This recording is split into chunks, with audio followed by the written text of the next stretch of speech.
Zangbo Rinpoche. Rampa? Darata Maran Rinpoche. Stan Sweetal, Daratsum Jugirella. Hello, Karan.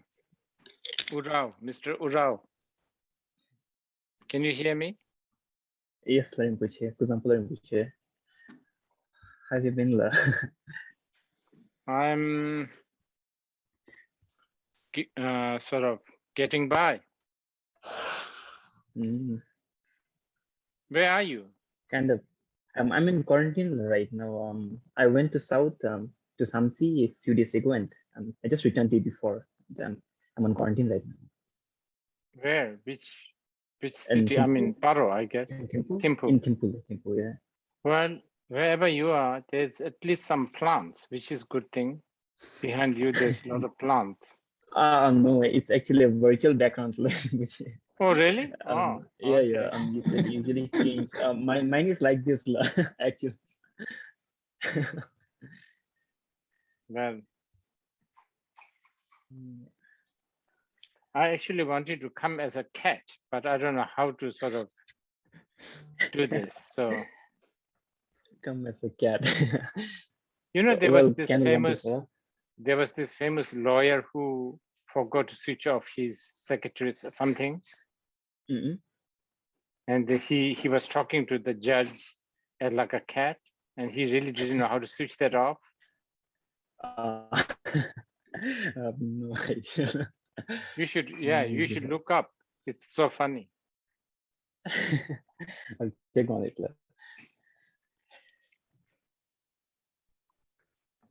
Rinpoche.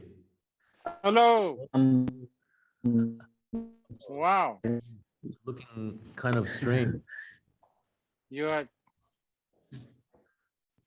beard is becoming more and more white. Yeah, of course. That's called time, Rinpoche.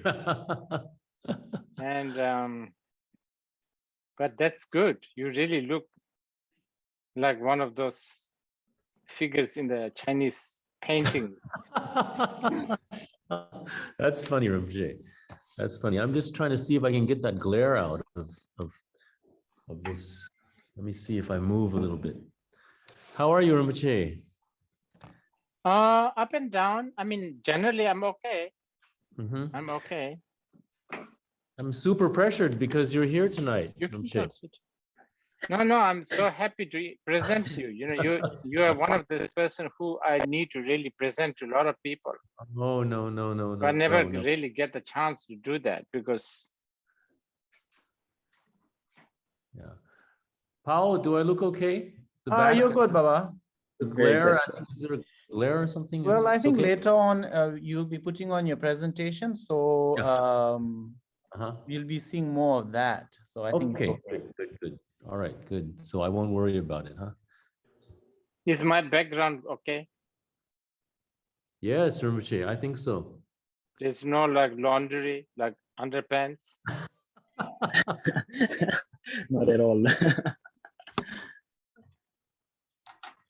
We already have a bunch of people already watching the four of us, so we have to behave. Okay. All right. Yeah. I see. I get it.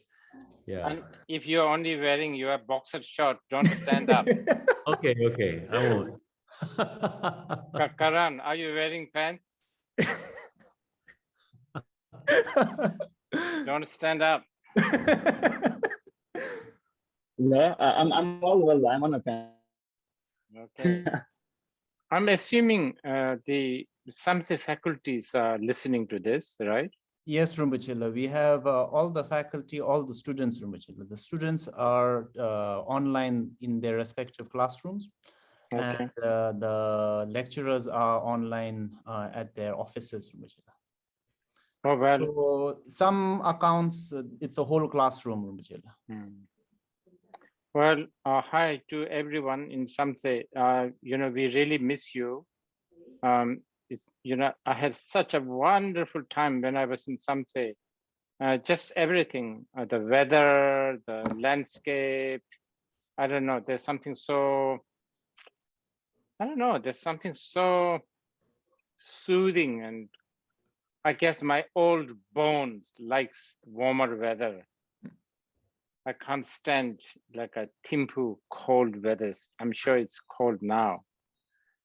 Anyway, and the people, the faculties, the principal and the students, they were so so good. They were so generous and accommodating. Very much looking forward to come and spend time in Samtse. And hopefully we can actually even do more things. And Stan, you should go there Samtse one of these days. Oh, definitely. Definitely, Rinpoche. You are so used to, yeah. Mm-hmm. You are so used to go to really very well furnished and kind of no. Stanford, you know, all those levels. But even though it's not that, Samtse has something, and I think you will like it. I'm sure I will. Definitely, Rinpoche, I will go. Anytime you invite me, I will go. Okay. Yeah. So I think we can start Rinpoche. Okay. So I'll just to introduce everyone, we have Rinpoche, Zongsa Khyentse Rinpoche here, who's kindly agreed to give the introductory remarks. We have Stan Lai, our speaker for today, and we have Karan Urao, who will be the MC or moderator. Just to let everyone know, there's a Q&A box below. You all can put your questions there, and if we have time at the end, we will go to your questions. So Rinpoche, first, Karan will just speak briefly and then hand it over to you, Rinpoche. So Karan, it's all yours. Very warm greetings to all. Yeah. Very warm greetings to all the viewers and Samtse 2020 family. And before we begin the session, we are very honored to have Rinpoche and Stan here with us. And yeah, as I said, before we begin, I would like to talk a little on Samtse 2020. So going back to a year and a little more, Samtse 2020 that was started under the guidance of Zongsa Khyentse Rinpoche, and then with Royal University of Bhutan. And it started with an aim to celebrate creativity and authentic presence. So when we initially started, we had a workshop at Samtse College of Education that we focused on art, writing, filming, and then other spheres of creativity, just to make Samtse 2020 and its activities a bridge to connect youth, Bhutanese youth artists, and creators with acclaimed international artists. And then we were supposed to have many other programs in between, but then we are just on halt with pandemic. But we had things going on virtually, like we had a session on being resilient with Zongsa Khyentse Rinpoche, and then we had a session on importance of mental health with Mr. Thawang Dendrop, and then on today's session with Mr. Stan with on a new look on creativity. And we hope that there will be many more sessions like this. But again, thank you very much for joining us today. And then we have Rinpoche to give the opening introductory talk today. So over to you, Rinpoche. Yeah, I'd like to really express my joy, and really it's such an honor and happiness to present. You know, there's so many incredible, wonderful people out there who I really want to present as in the gift, you know, present to a lot of other people. And Stan is very, very much one of this kind of person for many, many reasons, which I'm sure as you will listen to him later, you will find out, not just from the artistic point of view, but just his kindness and generosity and humanness. And beside that, Stan has also taken, you know, refuge and offered his veneration to some of the greatest masters that many of us know, such as Chabje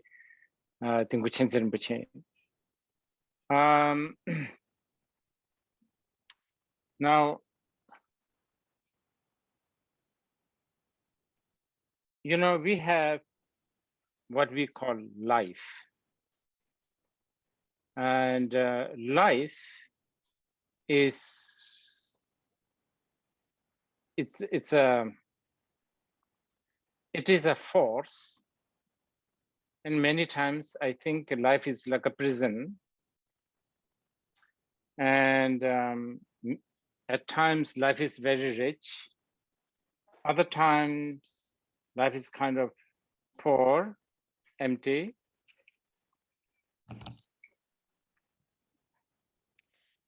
And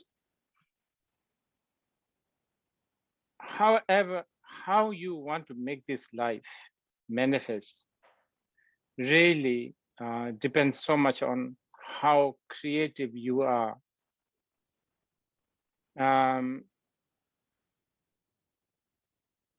Creative in how you think, how you talk, how you listen,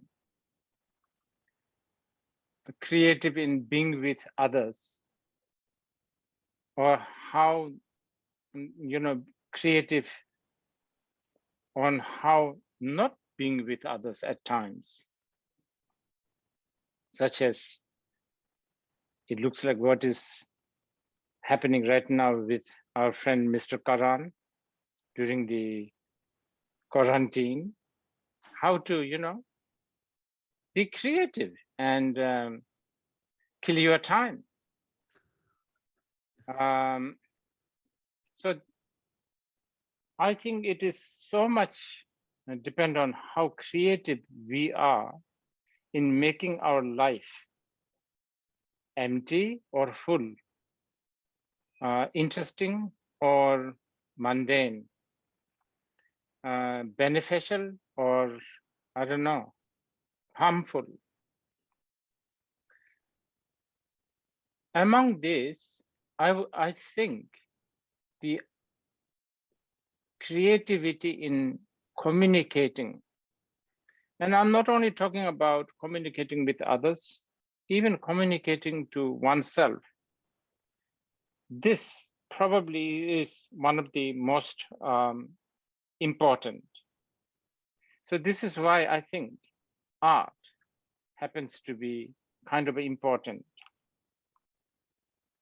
Now, as a Buddhist, there's also a Buddhist element to this. In Buddhism, we believe that the truth is so difficult to, you know, that it's beyond expression. You know, truth is just the moment you speak about the truth is lost. So the only way you express this truth is what in Choke we call it jutsal, ju and tsal, which is loosely translated as art now. So only through art, actually talking very bluntly and crudely, to really conceive and understand the truth, you almost have to lie. You know, like art is almost like a lie, but with the intention of leading oneself and others to the truth. So as a Buddhist, art is like paramount. I would say, for instance, Shakyamuni Buddha, his look, the very decision he made, such as walking bare feet. Remember, he was a prince. He could, you know, he could walk with any kinds of shoes, but the very decision of appearing as the ascetic, as a renouncant with a begging bowl, that is an art. That is an art to communicate with some people. with certain type of people. Similarly, many of us Bhutanese are very familiar with the Vajrayana icons, such as Guru Rinpoche, such as Jitun Dharma. They all appear, some as blue, some as green, others as, I don't know, with lots of heads, some with lots of hands. All these are actually, I mean, put it in our context, Buddha activity, which is basically creativity to communicate with the people. Because after all, the presence of the Buddha is solely to communicate with a sentient being. So for a Buddhist, art is like paramount, it's like indispensable. Now, of course, you know, even though the basic goodness is the foundation of the art, and that is the treasure that we all possess, it takes us training, it takes us some sort of opening, it takes us, you know, some kind of a guidance, or even a communication that we are about to have for a lot of people many times, to really discover our own creativity. And I can't just think of anyone who can do better than Stan Lai. And I'm so happy that Stan is doing this, because as I was saying earlier, before we actually started our session, I believe that there's a lot of the people who are participating. This is a Samtse student. And Samtse students are particularly there to train themselves, you know, as a teacher, educator, in other words, brainwasher, you know. So they are going to they have such a big responsibility. They will be making the future Bhutan. So they need to be creative. They need to be creative outerly, innerly. They really need to be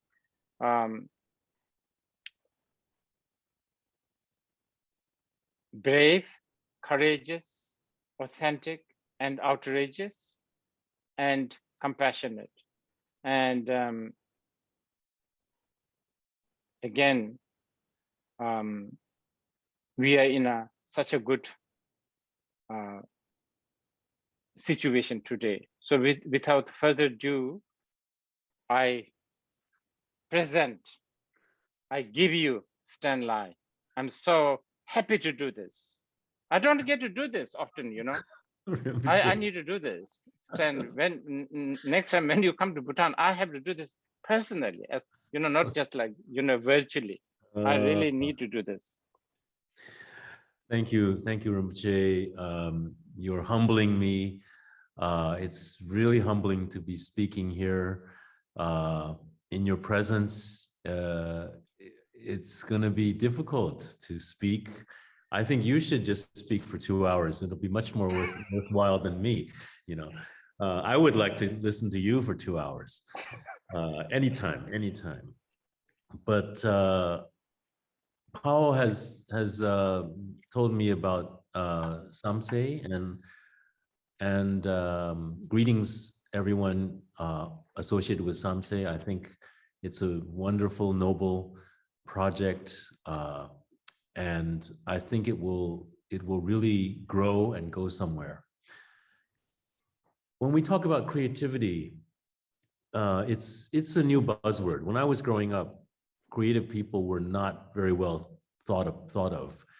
And now that I'm late in my career, suddenly we are in great demand. You know, oh, you creativity this, creativity that. And people seem to think that it is something that they can use to create, I don't know what, profit or business or whatever. To me, that is crazy, because I think, getting back to what Rinpoche just said, when we talk about art, we talk about connection, we talk about transformation, we talk about healing. This is the way that the world heals and transforms itself these days, not through any common rituals or religion or any way, because the world has changed so much. But art then becomes one of the main things that we can connect, communicate, and transform our societies, our own individuals, and heal, like through pandemics and things like these.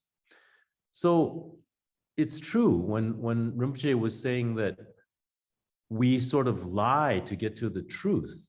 That is, my craft is theater. I don't dare call it art. I think we sometimes use that word too easily, but craft, I think, is a good word, because we are making things. And when we make things, if we make them well, they have certain effect on the people who are viewing them or using them.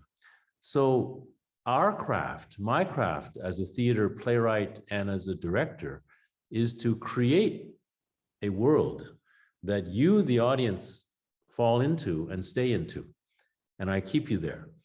So that's why you may have heard I have a couple of plays that are very long, like one is 8 hours and one is 5.5 hours. But people come and see the plays, and when it's finished, they say, "What? That was 8 hours? I thought it was a lot less," because time doesn't exist if the spell is working. If the spell from my craft works, then you are drawn in and you stay there until it's over. And that's 8 hours later, you're finished and you go home. So this is a craft that we learn. And you can learn this craft at most schools, at theater schools. But can you learn creativity at these schools? That is the question.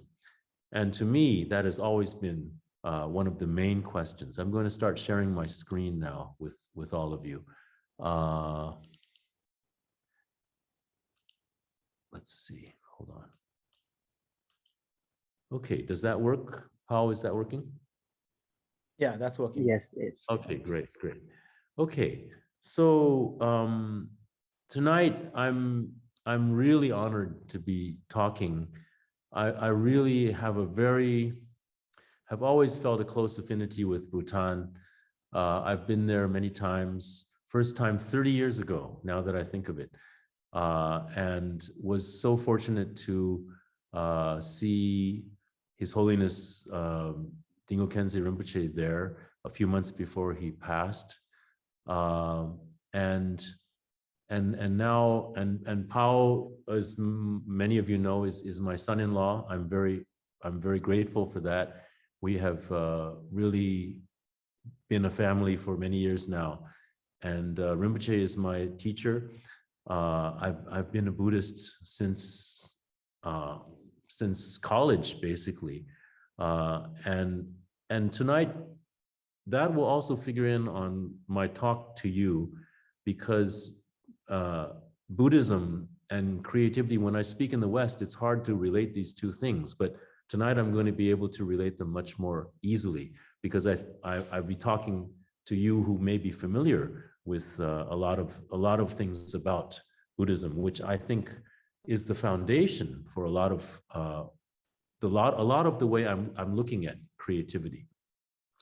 Okay, so to start, let's ask the first big question: is, can creativity be taught? Because in traditional thinking, those who are creative, and those who aren't, and so you can't teach it, So it's like I have been a playwright and director since the 1980s. I've also been a teacher in theater. I teach playwriting, directing, theater history, acting. And I've always felt that my students, if they come and they're already creative, I can make them more creative. But if they're not creative, I can't make them creative. I thought that for many years. And then I had a breakthrough, which I'll talk to you about, and which led to me writing my book on creativity in 2006. The book is only in Chinese. I'll be working to make it into English very soon. About time, just 15 years late. But anyway, the breakthrough was actually triggered by my own thinking about Buddhist studies. So I'll get to that in a moment. First, a little bit about myself, not because I'm narcissistic, which most artists are anyway. I try not to be, but I think as a way to inspire all of you, because maybe some of the challenges that I faced are the challenges you are facing as you want to figure out what you want to do. If you want to be an artist, what are you going to do as an artist? What are the challenges you face? How are you going to surmount them? So a little bit about myself, my own creative path. This photo comes from Taipei in the 1960s. I was born in America, in Washington, D.C. My father was a diplomat. When I was 12 years old, I was relocated to Taiwan. And then after going through junior high, high school, and college, during which time my father passed away, he was a diplomat. And so the original plan for me to maybe learn a few years Chinese and then go back abroad was canceled. And so in a strange sort of stroke of fate, later I went to graduate school in America, got my PhD at Berkeley in 1983, and then went back to Taiwan. I consciously chose to go back to Taiwan instead of staying in the United States, where I could have. And going to Taiwan where there was no theater. Okay, so it's a very, very strange choice that I made to go back to a place where there was no modern theater. So in the 1960s, this is what Taipei looked like. And then in the 1980s, this is what it looked like. Okay, so this is Taipei in the 1980s. You know, it may remind you of Thimphu today. Of course, Thimphu is much more advanced than now today. But when I went back to Taiwan in 1983, we were undergoing an economic miracle, which was making everyone more wealthy, but it was a cultural desert. The arts, as I said, there was no modern theater, very, very little. We'd started with contemporary dance. There just wasn't much happening. The school I was teaching at was very new. It's called the National Institute of the Arts. So, did we change, Paul? Okay. So, what is theater for the Chinese-speaking world? In the old days, theater just meant traditional Chinese theater, which is Chinese opera. The right-hand photo is Meilan Feng, the most famous opera singer who specialized in female roles back in the 30s, 40s, 50s. And so the concept of theater was sung. So opera, but not in the Western style, in the Chinese style, which is an incredible code of movement and gestures and vocal singing and everything. So you really have to train maybe 10, they say you train 10 years to be on stage for 10 minutes. That's the way it is. Everything has to be perfect. The spoken drama came much later, and in Taiwan was not being practiced when I went back in 1983. So, since modern performing arts are young in Asia, most countries started by copying the West. I did not believe this to be the right path, so I chose to restart by inventing our own style of theater. This is what I want to share with all of you, my own path. When I think back about it, you know, like 40 years later almost, it's like, wow, was I crazy? You know, like why did I do that? You know, but in a way, that's me. That's the way, you know, there's a rebellious streak in me that says, no, we don't want to do this. People wanted me to do Broadway stuff. I say, why? Why do we want to do Broadway musicals? They're not part of our culture. We need to develop our own style of modern theater that tells our stories. And we choose what is important, what are the important stories of our time, and we choose how to tell these stories. So when I was studying at Berkeley, my PhD dissertation was called Oriental Cross-Currents in Modern Western Theater. And it turned out to be a study of how the great Western playwrights basically misunderstood or misinterpreted the Asian theater. And as you see, I studied many of the great playwrights: Strindberg, Bertolt Brecht, Samuel Beckett, Eugene O'Neill, Yeats. Down there is Artaud. And I found that they all derived great inspiration from the East, but they really didn't know the real essence of what that was. And that was what my dissertation was about. So when I went back to Taiwan in 1983, one of the few people with a degree like that, I had to ask myself, what are we going to do? And my students at this new school called the National Institute of the Arts, they were really, they were just like fresh faces. They said it was like, whatever I taught them, they would do, you know. And so my problem was, for acting class, I had no teaching materials available.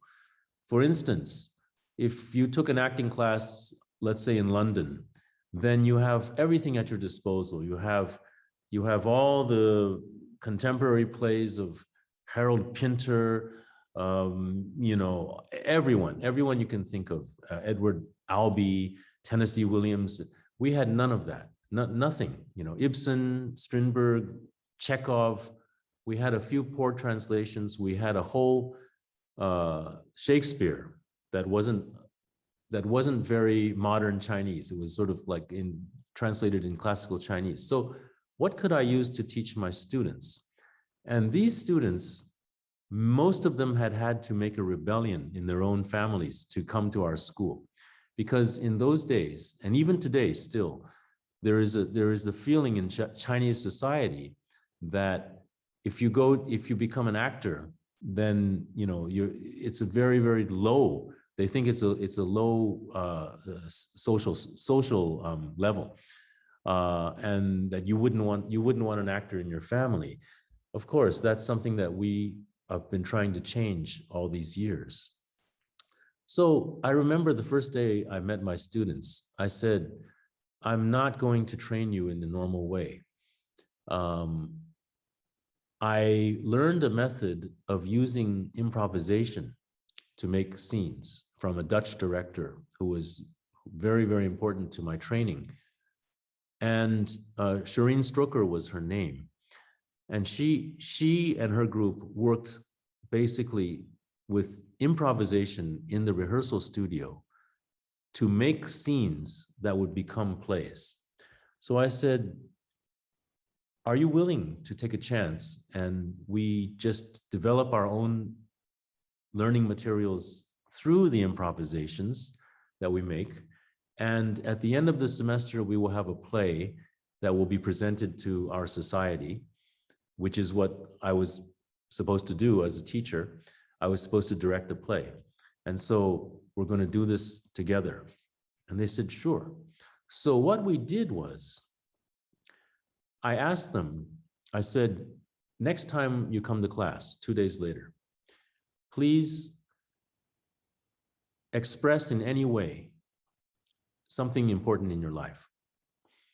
And I'd just come from America, so I was being very polite, and I was saying, you know, it's not my intention to delve into your personal life. You know, you don't have to dig anything out of your personal life for me. However, I do understand that the deeper you go, the more you will gain from this. So I didn't know what to expect, because when I said express in any way, I meant you can write a song, you can draw a picture, you can show a photo, you can present a play or scene. So what I got that next class was really, really amazing. My 15 students, they really opened their hearts, and they showed me what I had lost in 5 years of not being in Taiwan, I suddenly saw the whole picture of what had been happening in Taiwan in all these years. This whole sort of disconnection that the economic miracle had brought to families, to culture, to relationships. And so we started building scenes from the little stories that they were giving us. Now, for instance, on the right-hand side, this photo you see from the performance, which was, you see those the table and the chairs. They were all basically from the school. So those were our school's furniture. So we didn't have any budget for any props or anything, and so we performed in this auditorium. We built a theater out of this auditorium for maybe 100 people, and just like that, they wore their own clothes, they did their own makeup, and we wrote our own plays and we wrote our own scenes, and we did this play called "We All Grew Up This Way." This one scene is about the guy in the center, and his story, his real story from real life, was when he was in the military, he received a letter from his father who said, please come home this weekend, son. It's very important. And he said, I'm in the army. I can't come home. You know, I have to, it's a big hassle to get leave. And so he got leave, went home, and he saw his father and mother. His mother had packed up, ready to go. And she was going to go to Taipei with his sister. And on the coffee table there are 2 sheets of paper, which were their divorce agreement, which had to be signed, actually stamped, you know, in Taiwan society, in the you know, we use a seal that we seal for each person. So they had made his seal, and they said, son, please apply the seal for us on our divorce settlement, and we can be divorced. This is what happened in his real life, and he didn't expect it. And so the way we developed this scene was so, in a way, very beautiful, because he comes home and he sees these things. He sees luggage. He sees his sister. He says, oh, sis, what are you doing here? How are the kids? Blah, blah, blah. They talk about food. They talk about kids. They don't talk about relationship. They don't talk about divorce at all. It's sort of, they slowly circle. They look at the table, look at these 2 pieces of paper. The father says nothing throughout. And then finally the son says, so what is this? And the mother says, well, you know, please, can you sign this for us? And he doesn't want to, you know, he says, why? You know, why? Because you are the elder son, and we want your signature, we want your blessing on this, we want your seal on it. And he says, well, you already made the seal for me, so why don't you just do it for me? Why did you have to bring me from the army on leave? So it becomes a very intense scene. And in the end, he with great struggle, and this was through rehearsal after rehearsal, in real life, he actually did apply the seal, but in rehearsals, he couldn't do it.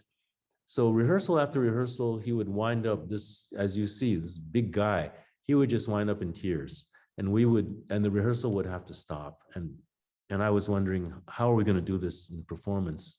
And I got to the point where I'm saying, that's okay. If he doesn't do it, then he doesn't do it. That's another way of expressing this whole thing. So a moment came during rehearsal about 2 weeks before performance, when the moment came where we were wondering, uh-oh, he's going to break down again. And suddenly we heard this sound, you know, he actually applied the seal onto the paper. He left the seal where it was, standing on the paper, and he stood up and left. That was the scene. It was an incredibly powerful and beautiful moment. And I ran out and talked to him. He said, I'm fine, don't worry about me, I'm good. It was as if he had invisibly sort of crossed through some barrier that was keeping him in all these years, and suddenly he was free from this experience. So we put all these scenes together of these 15 students, and it's sort of vignettes that made into a whole. and performed them in 1984 for a very small audience. But this audience actually had a lot of the leaders at the time, the literary leaders, the theater leaders, the film people, some of the famous directors like Edward Young was there. We immediately became friends. A very close-knit artistic society suddenly formed there. And they were saying, how could you get your actors to be so natural? Because the acting in Taiwan before that was very, very forced. And I said, well, that's the method I use, is to use their own stories to create scenes. And so they're playing themselves. And so it's not that difficult to be natural, you know. So this is how I started. That was my first play. Then, can we see this next one? That evening we performed crosstalk. Yeah, okay. Yeah. All right. So in 1985, I mean, immediately after, I started working with professional actors, and we sort of all gravitated together, and we did this play, just the two of them and me, the three of us, the two of them on stage for 2.5 hours, talking, because crosstalk is a traditional Chinese art of it's like stand-up comedy from the Qing dynasty. And in the Qing dynasty, it was one of the only ways to do like social comment, and it's very, very funny. It's sort of like if you know the American Who's on First. It's something like that. Okay, so it's baseball. Who's on first? The guy named Who is on first, you know, and etc. So that evening we performed crosstalk was an experimental work trying to create new crosstalk scenes that looked like scenes from history. Okay, I think we were very ambitious. I wrote out a structure where in a very gaudy nightclub, the two performers introduce this traditional crosstalk, and the performers, the masters of crosstalk, do not show. So they have to pretend that they're the masters. And then they fall into a sort of time machine and go back in time and perform scenes from before, which we wrote in the day. So it was a very complicated work that we thought would maybe be interesting to some intellectuals. But little did we know that we performed. It was an incredible hit. We couldn't sell tickets fast enough. We couldn't find new venues fast enough. And finally, a friend of mine made an audio tape of this, which sold 1 million sets in Taiwan, which is unheard of. It's like 2 hours of listening to people talk on an audio cassette. So 2 million of those cassettes were sold, not counting the pirated editions. So basically in Taiwan for that year, we were on the radio, we were everywhere on taxi cabs, you know, everyone was listening to this play. So it was an innovation for crosstalk. It was an innovation in theater. It suddenly opened up theater for people. They were saying, oh, this is live theater. Well, let's see what these people do next. So the next thing we did was called Secret Love and Peach Blossom. Everyone was expecting us to do a new crosstalk. And I said, we're not crosstalk performers, sorry. So we did this play, which actually has become my most well-known work and is being still performed today. So after 35 years, this play is still running. And we used a lengthy period of improvisational rehearsals and with a challenging structure, because Secret Love in Peach Blossom Land is 2 plays. One is called Secret Love, which culminates in this photo, which has Jing Sijie, one of the great actors of our time. And that is Ding Naizhu, that's my wife. She was the female lead. And she says this truthfully today. She says, I did it because there wasn't anybody else to do it. And I was I was the cheapest possibility for the budget, so she was wonderful. She was excellent in it, but she didn't do much acting after. She became the producer of all my works. So Peach Blossom Land is a farce. So the two theater groups, one serious and one farce, they meet on the stage. They've been mistakenly booked into the same theater for a dress rehearsal. So you can see them, let's see. Yeah. So you can see Secret Love is very serious. Peach Blossom Land is very farcical. You see one at a time, bits and pieces of each as they fight for the stage until they finally finish their own plays, and the two plays sort of meld together in a way. I really don't understand why it has such a lasting power, but it's been running for 35 years and people still seem to think that it looks very, very new. In 1992, we made a film out of it with Bridget Ling Qingxia, and our theater actors, and it won many awards around the world. It's called The Peach Blossom Land. I don't know if it's available on where you are in Bhutan.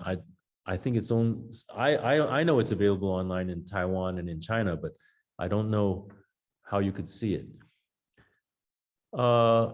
So it's been performed in many places. I directed a version at the Oregon Shakespeare Festival in 2015. Very interesting. And people tell me that there have been at least, and believe it or not, 10,000 unauthorized productions in China. That is, people tell me that's a conservative estimate. I don't believe them, but one evening we did a survey and we found at least 1,000 people responded saying that they performed so and so this production. Mostly in schools, but it's something that is easy to produce because there isn't that much scenery and it's moved on and off by the actors themselves. So anyway, this has been probably my best known play. So I've done things from one person talking, Li Liqing in Strange Tales of Taiwan, to two people talking, like the Crosstalk, which had its sequels, many sequels of Crosstalk, two people talking, to what I alluded to, an 8-hour play, A Dream Like a Dream, where the audience, as you see, is seated in the center in what is called the Lotus Pond. The Lotus Pond was a name that was coined by the audience, not by me. But this is a new way of making theater that I devised in 2000. And actually, I devised it while I wrote the play in Bodh Gaya, while I was sitting in front of the stupa watching all the pilgrims circumambulate. And keeping in mind that the stupa is the sacred object and that all of the pilgrims are circling the sacred object, I thought in my mind, as theater people, what is the sacred object if we want to circumambulate something? And my answer was the audience. The audience is our sacred object. And so immediately I thought of this way of making theater, which is the audience, as you can see, if you look closely, they are sitting on swiveling chairs. So like office chairs. So they can swivel themselves. They can rotate 360 degrees, and the play revolves around them and goes for 8 hours. It's complicated. There are 3 intermissions, so don't worry, you're not stuck in there for 8 hours. You have time to go to the restroom. You have a long dinner break in between. So usually we run from 2 in the afternoon to midnight. So it's quite an experience, and it's still running today. In fact, tonight it's performing in Shenzhen. So I guess people are just finishing their dinner break in Shenzhen. Yeah. Okay. So this play I'm just showing you some of the things that I've done, to a historical epic about our own times called The Village, which also is performing to this day. It's about military families who came to Taiwan in 1949 and lived in these very impoverished villages, but how they survived. And I've gone to do big-sized ceremonies like the Deaf Olympics in Taipei in 2009. And now I have my own theater in Shanghai. It's a 700-seat theater called Theater Above. And the reason why it's called Theater Above is because it's on the 5th floor of a department store. So it's above. This is my base now, although I'm also based in Taipei, where we also make new productions, but we don't have our own theater there. In Taipei, we find what theater space we have, which is normally the National Theater or other venues. And one thing I did starting in 2013 was called the Wuzhen Theater Festival. And this just finished last week, which is why Powell was asking me what is a good time. I said end of October, after the Wuzhen Festival, because the festival is so draining for me as one of the co-founders. And I had a play there this year. But it has swiftly become one of the most prominent, if not the most prominent festivals in China and Asia. So I'm enthusiastically waiting to invite a play from Bhutan, I hope as soon as possible. And I'm sure you'll love it in Wuzhen when you come, because it's an incredible venue. It's an incredible town with beautiful theaters. It's an ancient Chinese water town. So these are the things that I do. The recent play I did at the festival is called A Go. And it's a 5.5-hour play in the same configuration as Dream. And I don't know, I think I'm much more free in my older age now to write about things in my heart that are close to me, that I think what I want to say is, in earlier years, and Rinpoche, this is something that may interest you. In my earlier years, I would always be very shy about putting my Buddhist teaching, my Buddhist learnings into my plays, because I know the audience. An audience hates to be preached at. And of course, there are ways to put Buddhist thought into theater, but if you put it straight in, people may be turned off. So over the years, I've used different tactics to sort of smuggle Buddhism into theater. But in recent plays like Dream and like A Go, it's just blatantly there, So I think it liberates me in a way. And A Go is about Tibetan ethnic group in Yunnan province in China that experiences first a devastating earthquake in China, and then the main characters go to New York, where they experience a devastating man-made disaster, which is 9/11. And then they go searching for the fabled Pure Land in Buddhism, and they go to Sikkim for that. So it's a journey of 5.5 hours where we start in the Tibetan ethnic town.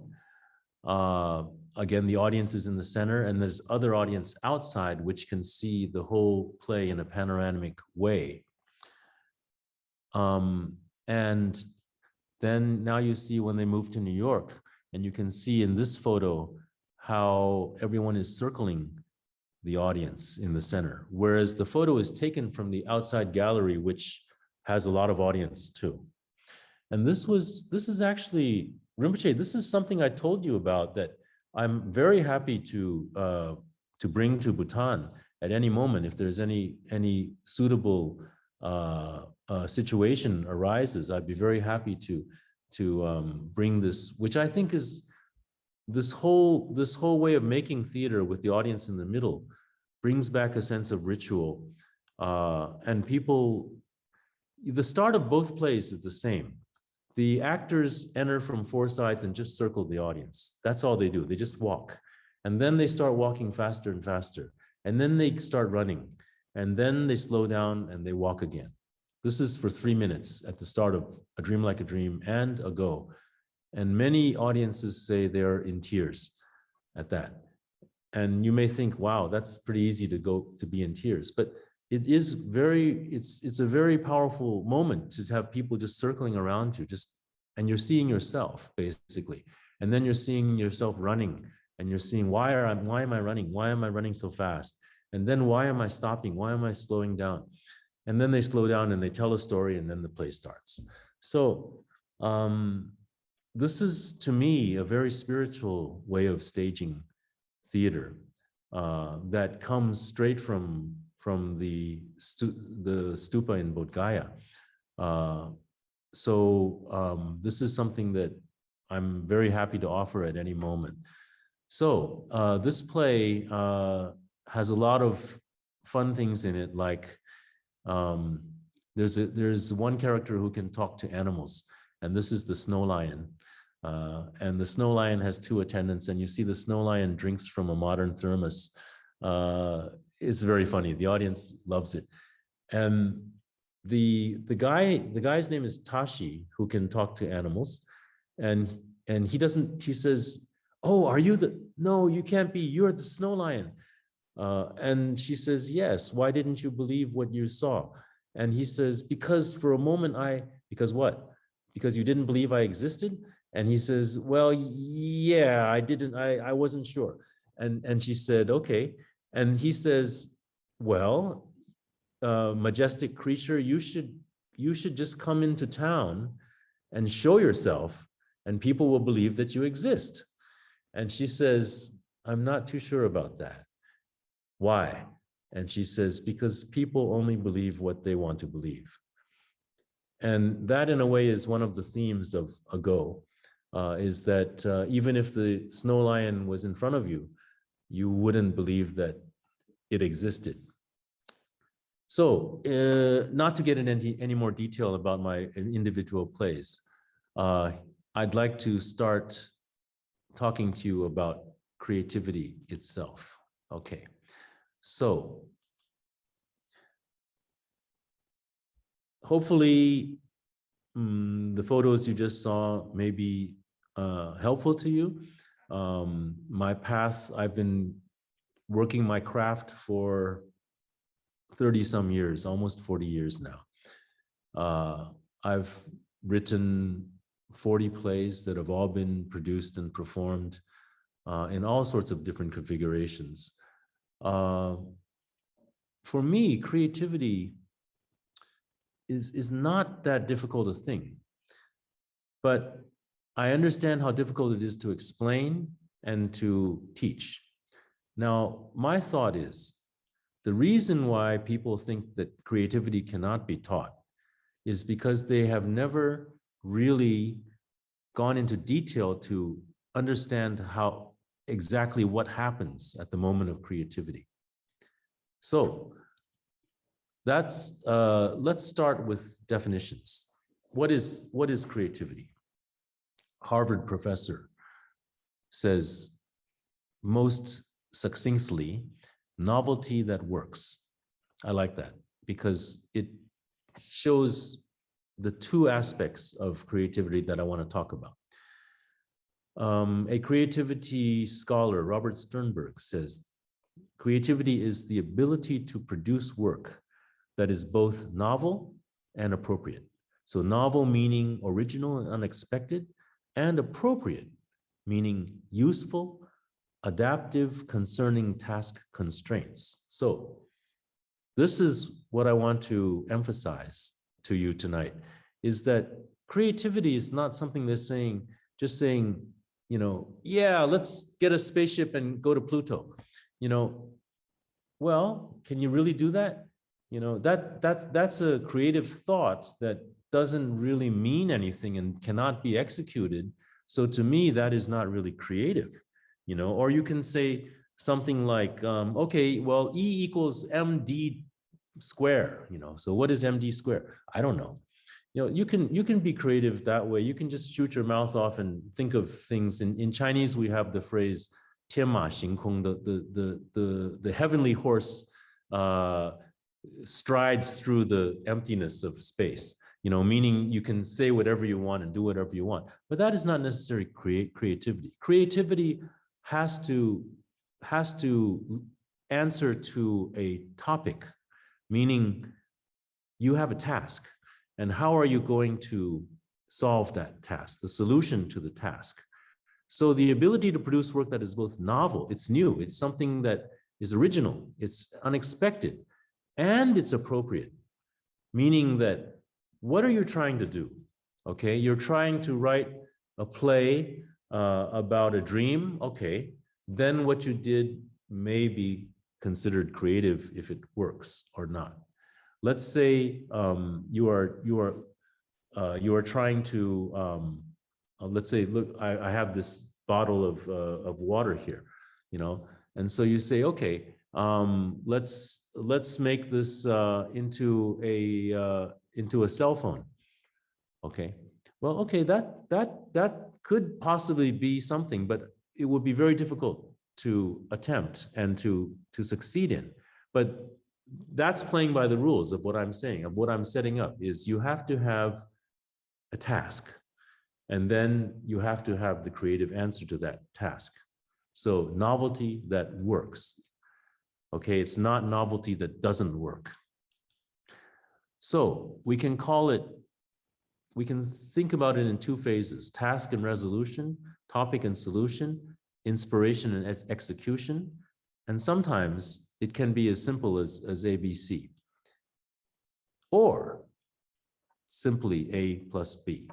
Creativity is basically A plus B, seeing connections between things, synthesizing, assimilating.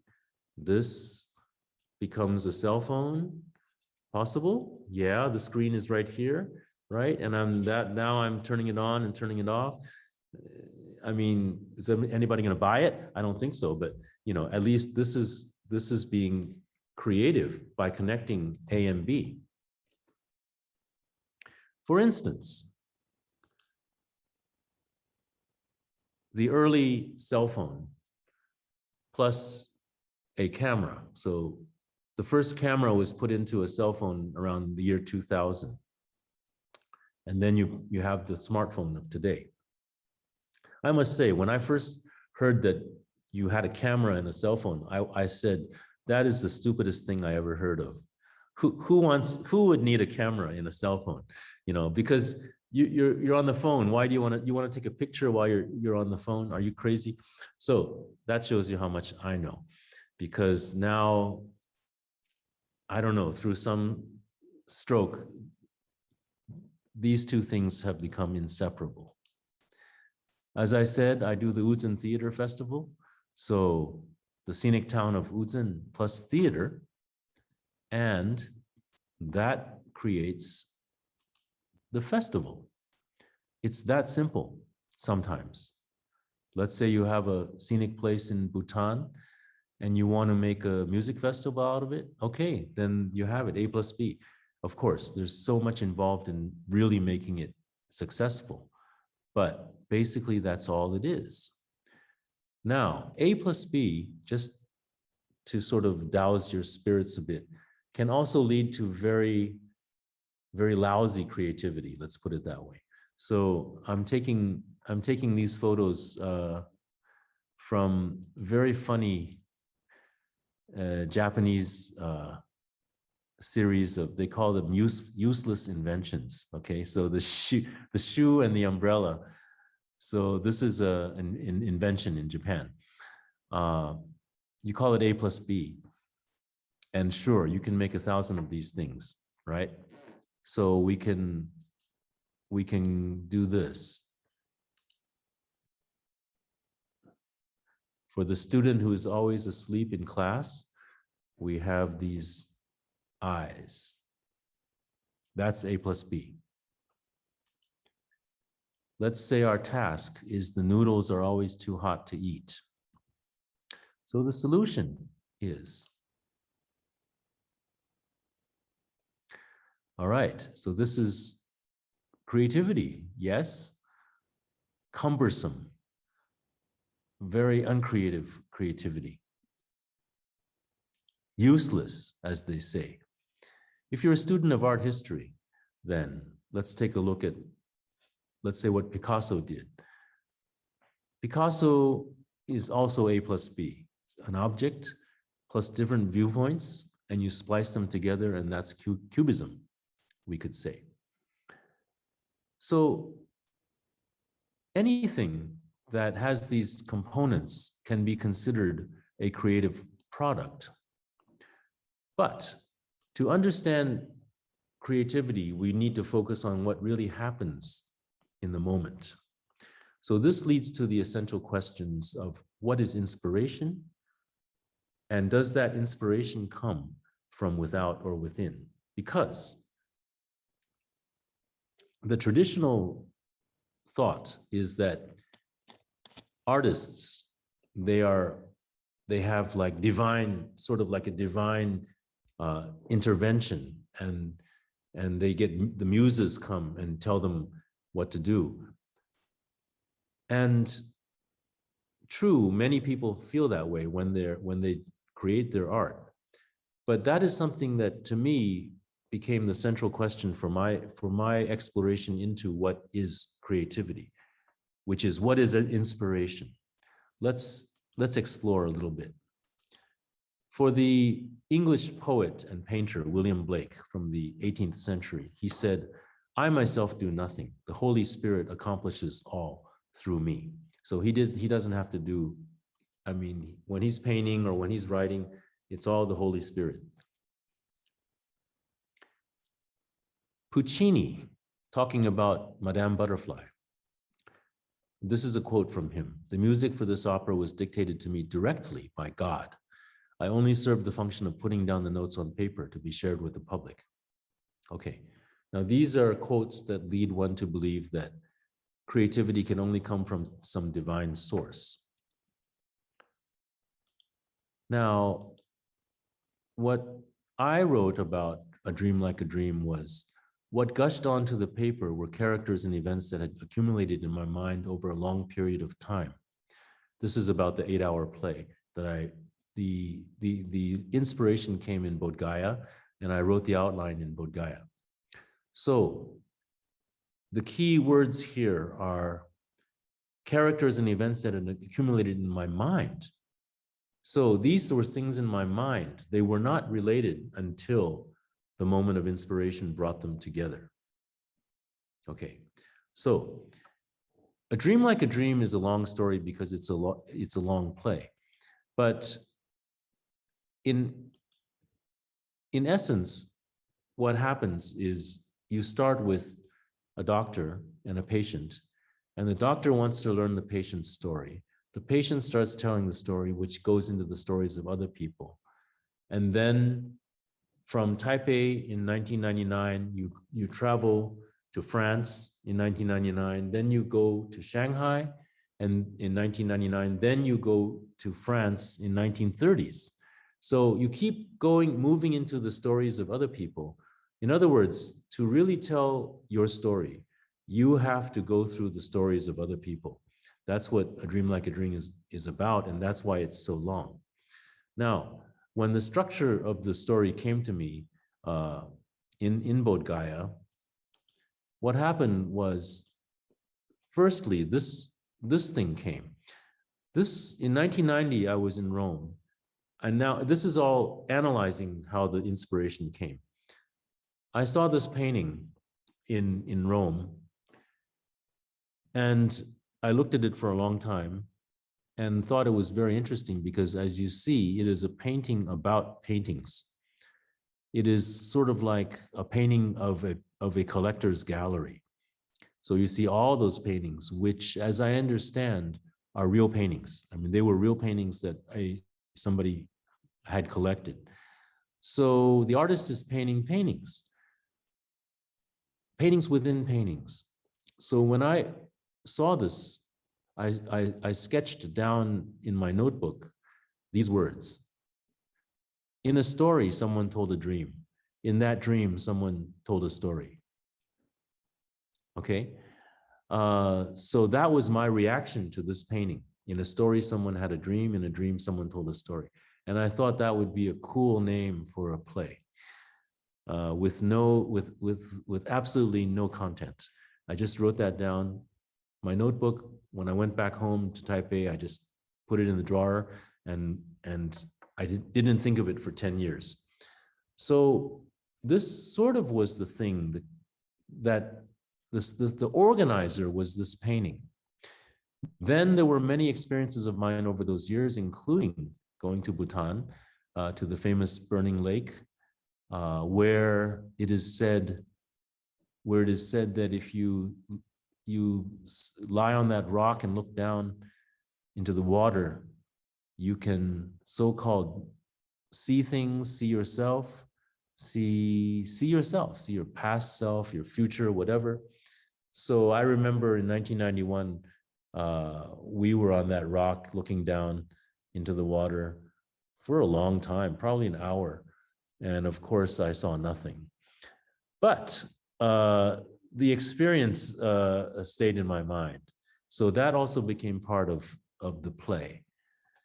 And then a stay at this kind of common chateau in France, where I saw a portrait of a man.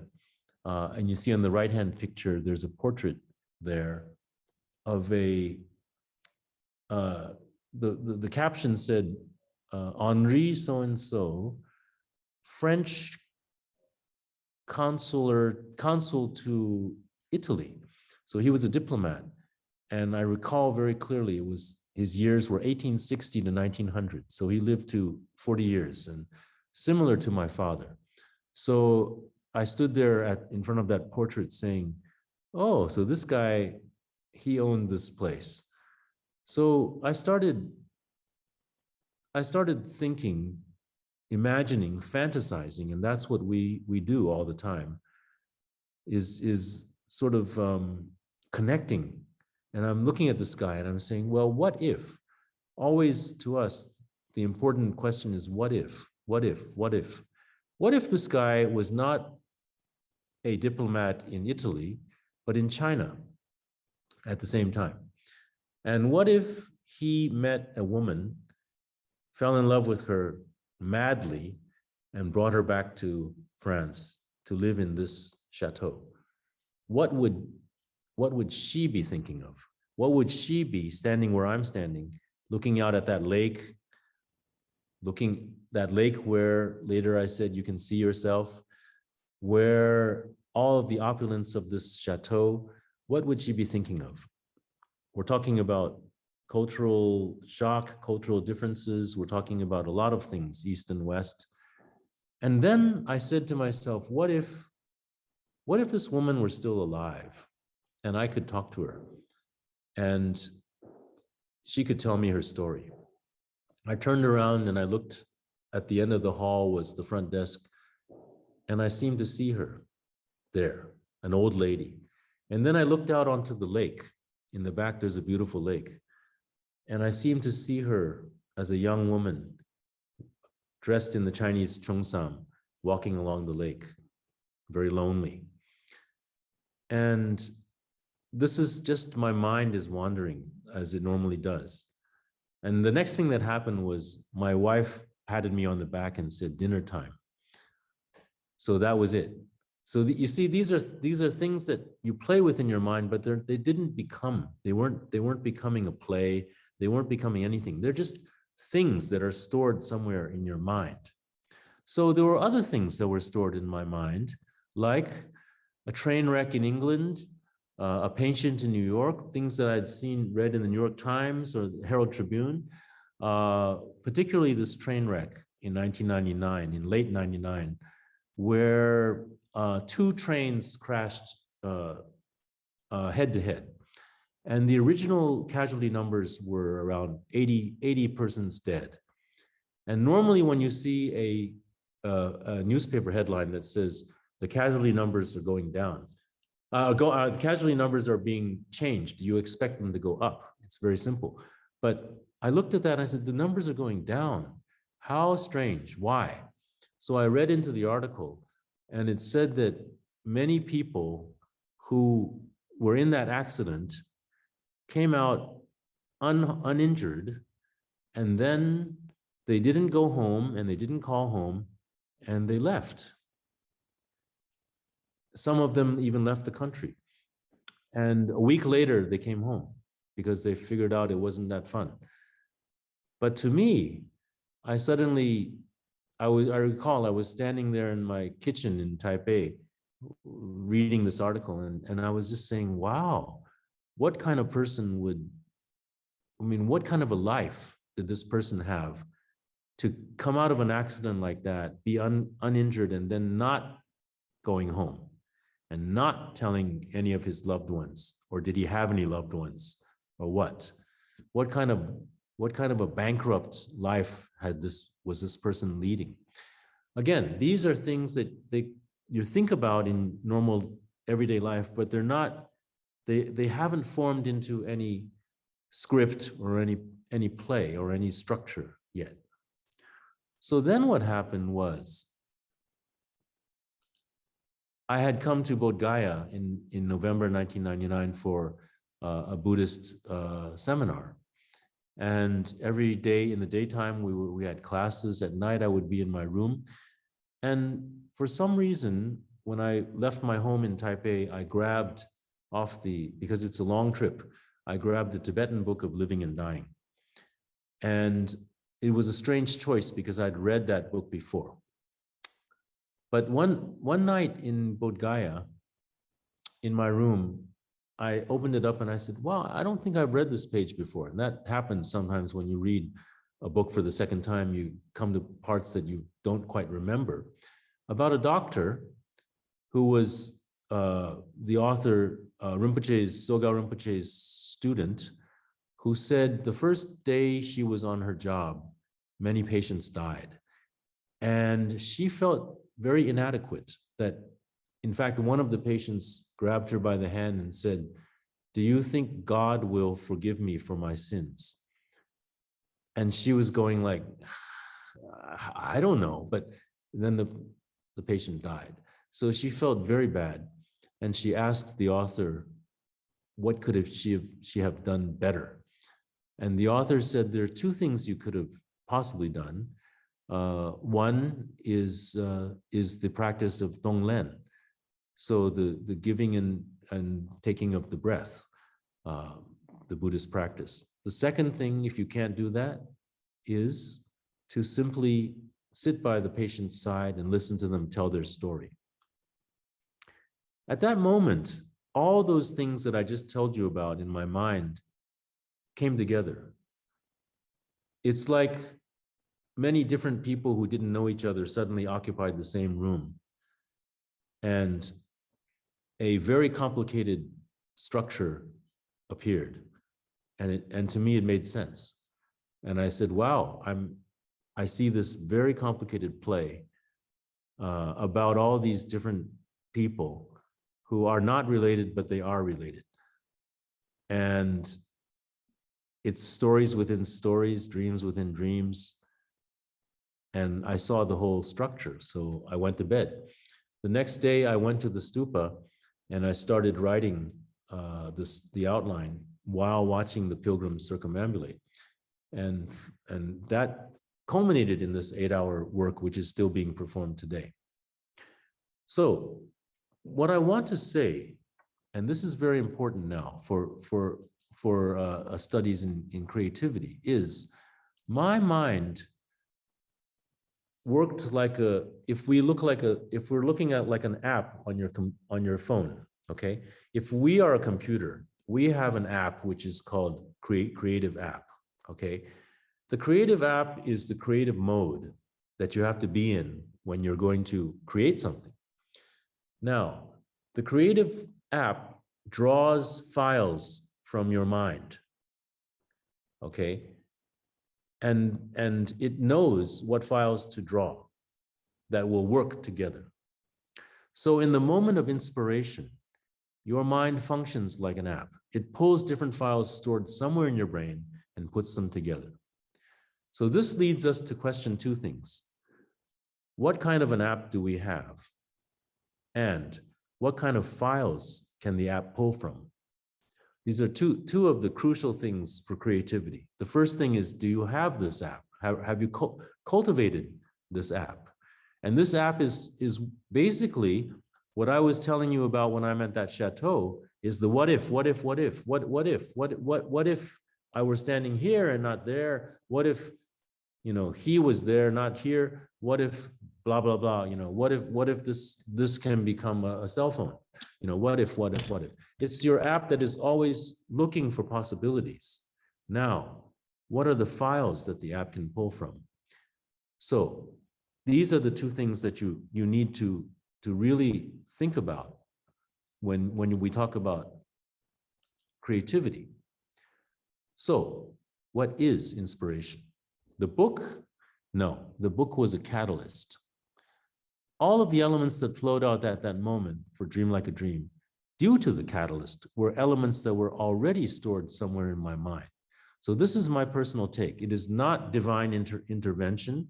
Nobody spoke to me from above. I didn't hear voices. In fact, if you look at Puccini's Madame Butterfly, none of the notes that he used were outside of his mind.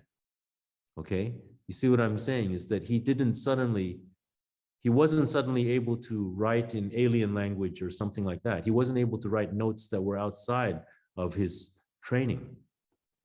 And so Sternberg actually talks about these things because when artists make large works like Madame Butterfly or a full-length play or a film, it's such an intense time of creativity that when they're done, they stand back and they say, wow, did I do that? How could I have done that? They're in awe of what they've accomplished, and they really don't believe that they did it. And that's why they sometimes believe that somebody else did it. For me, I do also understand this divine feeling. But for now, I'm just telling you that all the elements were already stored in my mind. I have also gone through moments like, for instance, when writing Ago, the 5-hour play, much of it was not written in the studio with the actors, but by myself on the computer. And I recall there were long stretches where I'm writing a line of dialogue, and the next line is coming out. So I don't even need to think, and bang, bang, bang, bang, bang, the scene is written, and what do you call that? Do you call that divine intervention? Do you call that being in a very good flow? Do you call that what? Being in touch. Your creative app is being totally in touch with the files and is pulling the files very quickly. And so therefore you are typing, you're just getting all that information coming in, and it's coming out very naturally and organically in a flow. It's like in a good meditation that is all happening. So you can really see it as that. And so we can start concentrating on these two aspects. The thing is that your app cannot pull files that are not stored there in the first place. So your app cannot pull files from the thin air. And I cannot pull files from your Rinpoche. I would love to pull files from your mind, but I can't do that. I can only pull files from my own mind. So then we have to question, what are the files that we are storing every day? What are we accumulating in our minds every day? Is it usable stuff, or is it junk? Is it junk that needs to be thrown into the trash every day, or what? So we need to cultivate our app, and we need to be mindful of our files. For tonight, these, of course, I could go on endlessly about these 2 points, but I need to move on to something very important. So let me continue by saying, the next year in Bodh Gaya, I went for the another seminar, wonderful seminar, by Shechen. And I was thinking of what Atisha was saying about wisdom and method, meaning that if you are doing spiritual practice, that you need to have these two things. You need wisdom and you need method. And suddenly I had a breakthrough from my own teaching about creativity, meaning that everything that we learn and we teach basically is method. Who teaches wisdom these days, particularly in an art school? How is the student, if the student needs to have wisdom and method to make it work, how are they going to get wisdom? So I jotted down my thoughts on this postcard, which I'll show you. And to me, it totally made sense, is that suddenly I saw that our training in creativity must be in two different domains. On the top there, the domain of life and the domain of art. So in art, you learn method, but wisdom must be learned in life. And that is why if we send you to a conservatory to learn music, you're going to learn how to play the violin, but nobody's going to tell you the wisdom behind the Bach unaccompanied violin partitas. So you can play the notes, but how are you going to have the wisdom to really play them as Bach wrote them? So that's something you can't learn in the conservatory. You have to learn it in life. And on the bottom of the postcard, you see how to cultivate wisdom is through something called how to see, how to learn how to see. Method is how things work. How does everything work? Once you learn how everything works, then you know how to make a play work. Then you know how to make a film work. Then you know how to make a painting work. Now, whether that painting has any merit in it, that depends on the wisdom side. And the wisdom side depends on how to see, how you see the world, how you see life, how you see art, all these things. In the end, of course, wisdom and method come together and they're one thing. But for now, we need to split them up into two. So this is the main gist of my thoughts about wisdom. The two domains for training. We have life, we have art, we have wisdom, we had method. Training in method is everywhere, but where is the training for wisdom? So, okay, today we increasingly emphasize method to the point where we have forgotten what wisdom is or do not dare define it. When I was teaching at Stanford, I challenged the students. I said, do you believe this? They were taking the course on creativity. And they said, yeah. I said, do you believe that at Stanford you don't have any, there's no course on wisdom. You know, there's nobody teaches wisdom at university anymore. There's no course called Wisdom 101. There's no Department of Wisdom. There's no PhD in wisdom. There's no advanced wisdom, beginner's wisdom, nothing. So what can we do? What happened? Let's have a look at the definition of wisdom. I take this from Webster's dictionary. Wisdom is, believe it or not, the quality of being wise. This is from the dictionary. And when I did this, I said, no, you can't, that's cheating, right? You can't define a word by using that word, right? You can't say, like, let's say eat, eating, and eating is the action of eat. You need to, anyway, you see how ridiculous this is. I gave them one chance by looking up what wise means. So what does wise mean from Webster's dictionary? Wise is characterized by wisdom. So we're stuck, okay? So we're stuck Contemporary dictionary does not, refuses or is unable to define what wisdom is. I spoke with many friends, including a philosopher friend of mine, who told me this is normal because in this day and age, people are not, they're not willing to define what wisdom is, because wisdom has everything to do with happiness, with how you lead your life. And if we tell you what it is, it's more something you have to discover by yourself. And if we tell you what it is, it's very easy to lead into sort of a cult or whatever, you know. So I don't know. I'll leave that to all of you to think about, you know. Do we need to define what wisdom is? Can we define what wisdom is? Do we know what wisdom is? Apparently in the West, they seem to have given up on it. So, is it possible that most everything we have learned in school since we were kids is method, and that there is no entity available to teach wisdom? If so, is it also possible that all our education is learning on the periphery, and that we have to tend for the center by ourselves? And I use this little sort of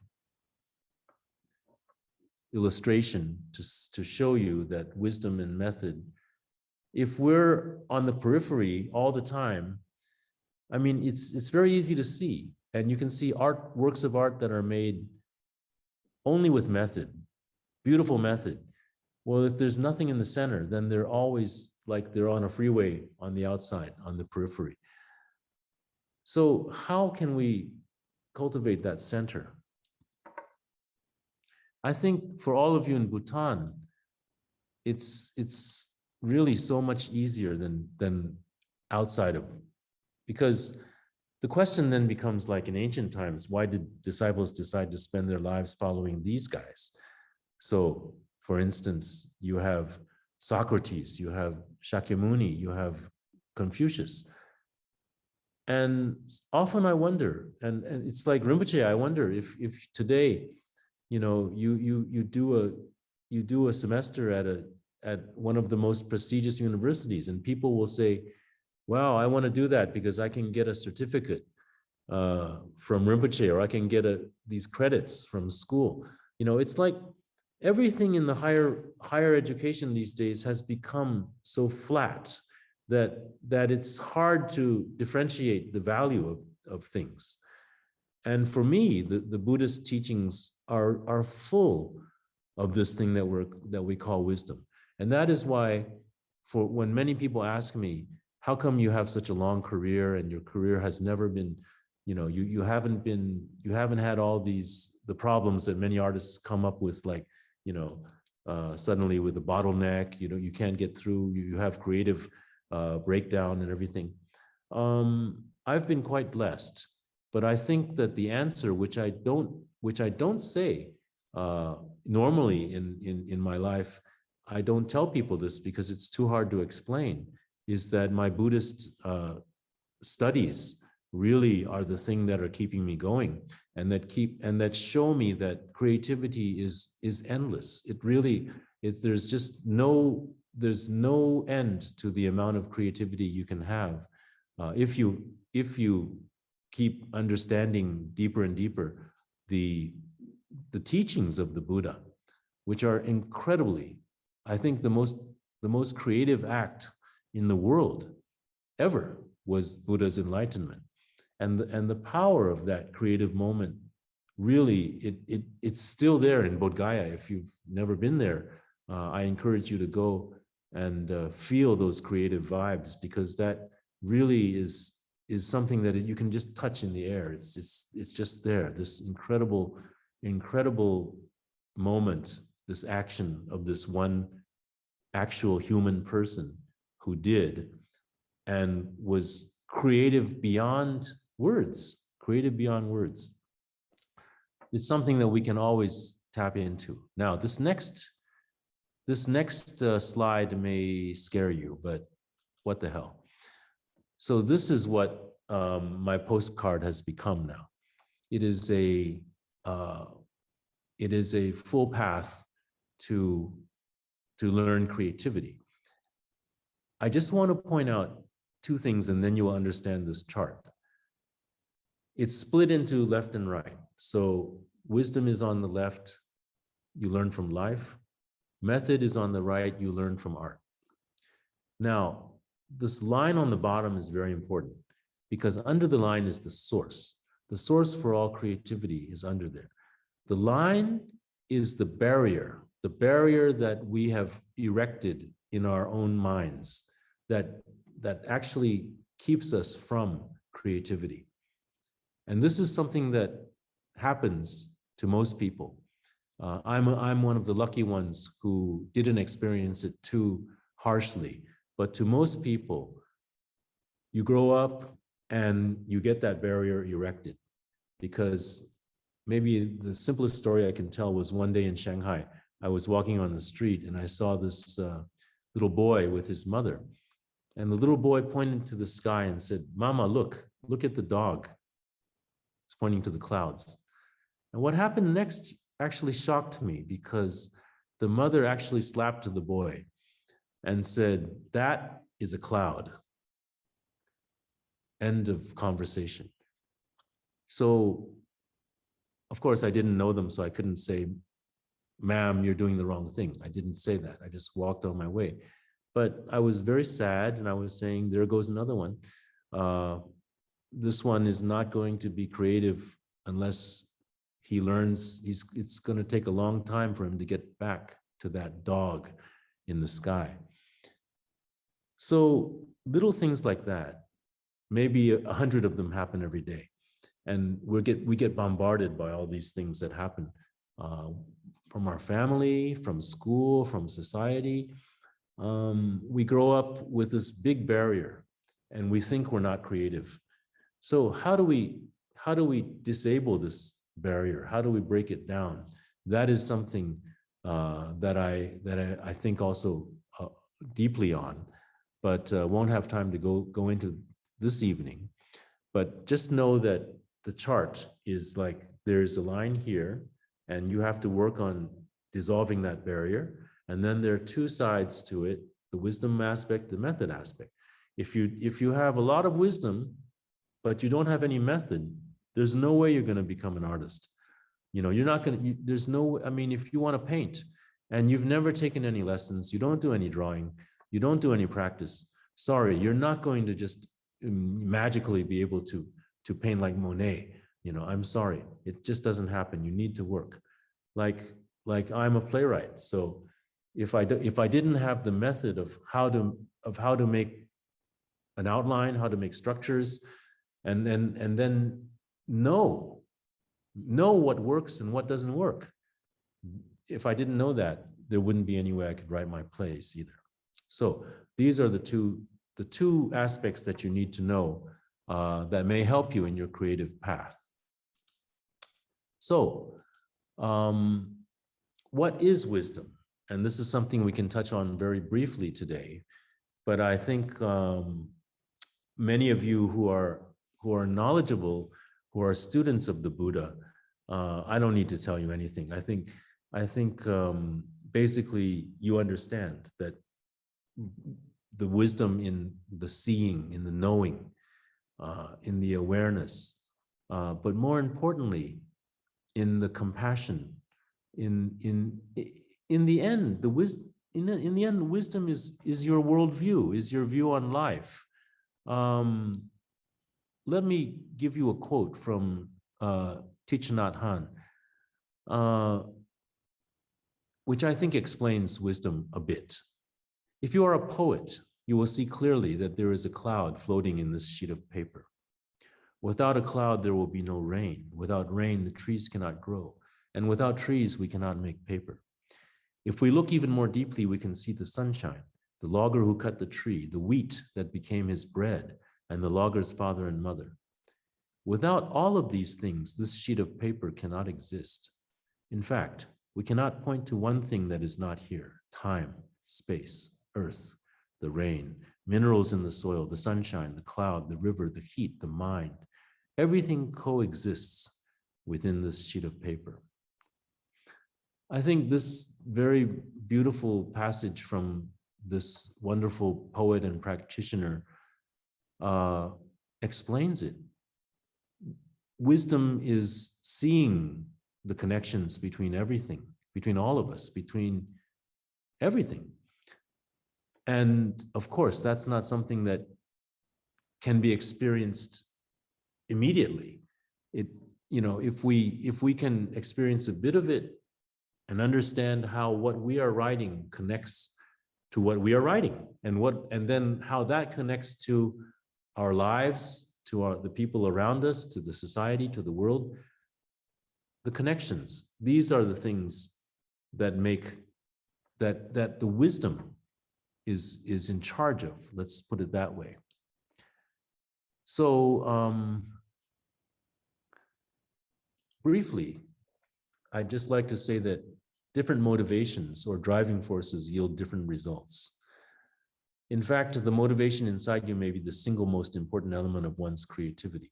I recall when I first started going to Buddhist teachings, always the teacher before teaching would say, please check your motivation to see if your motivation is proper to receive the teachings. And when I first heard that, I was rather defiant. I would be going like, why do I need, what are you saying? Why do I need to question my motivation? I'm here to learn. The next time I heard it again, and then the next time, always different teachers would say the same thing. Check your motivation. Why are you here? And to me, I thought I was being insulted. I'm saying, can't I have a motivation of wanting to learn? And then I started to understand that you have to ask deeper. Why do you want to learn? What's your motivation for learning? Come on, my motivation for learning is to become better. Yeah, why do you want to become better? Well, because I probably don't think I'm good enough. Okay, then why do you think you're not good enough? Why is not thinking you're good enough the motivation for coming to this teaching? Okay, now you're starting to get into more deeper analysis of yourself. And of course, we learn the answer very, very soon, that the proper motivation is the altruistic way, is to want to come to this teaching to learn for the benefit of all sentient beings. And of course, once you understand that, it all makes sense. But from an artistic point of view, can you ask what your motivation is for making this, whatever art you're trying to make? Okay, what is the worthy motivation for making art? I've heard all of them over my years of teaching. For instance, one director I spoke with at the Uzen Festival, he said, I asked him, why did he do Chekhov, the Seagull? And he said, because I know nothing about Chekhov. That's why I want to direct his plays. And I'm thinking, wow, is that a good motivation or not? And I'm wondering, no matter, no wonder his play was not that coherent, because he didn't really understand Chekhov. And I didn't think, I didn't say it at the time, but I didn't think that was a proper motivation for becoming a director. Jimmy Kensei Rinpoche once said, the fastest way to change your path is to change your destination. And that is why I think through motivation, we can keep asking ourselves why we are doing what we're doing. That can lead to wisdom. I recall a student of mine in Taipei wrote this outline about a play about this absolutely terrible guy. And I said, what is this? And she said, that's about my ex-boyfriend. I said, okay, so what is this play about? And she said, it's just showing what a terrible person he was. So you see, that's the motivation for writing a play. And I said, so who is it for? And she said, well, I don't care about any other audience. He has to see it.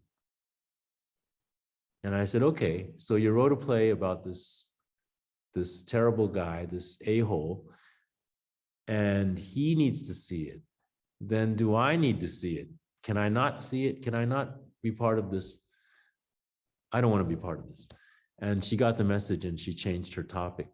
But that's an example of motivation that is, you see, if your motivation is narrow, is selfish, then you get the narrow and selfish results. If your motivation is bigger, then you get bigger results. If you can keep asking yourself, because too often artists are given legitimacy just because they're artists, and so they can do whatever they want. But can we question what they're doing through their motivation? That is something that we can talk about, because many of you may be exposed to the Buddhist teachings, and that's why it may be easier to talk to you about that than if you weren't. Because if I were, let's say, teaching at Berkeley and saying this, people would say, well, what is motivation? You can't prove motivation. Motivation isn't something that can be quantified or qualified, and I say, okay, then let's not talk about this, but it's something that we can think about. So finally, I'd like to give as an example of a piece of art that I think very highly of. In Florence, the monastery of San Marco is this very famous painting by Fra Angelico. And to me, of course, you have to see it in person to see how absolutely spiritual and sublime it is, because this is the moment when the angel tells Mary that she is pregnant. And if you look at their eyes, they're not looking at each other. There's an amazing moment where you can feel that they're communicating with each other. There's a communion there, but it's very mystical.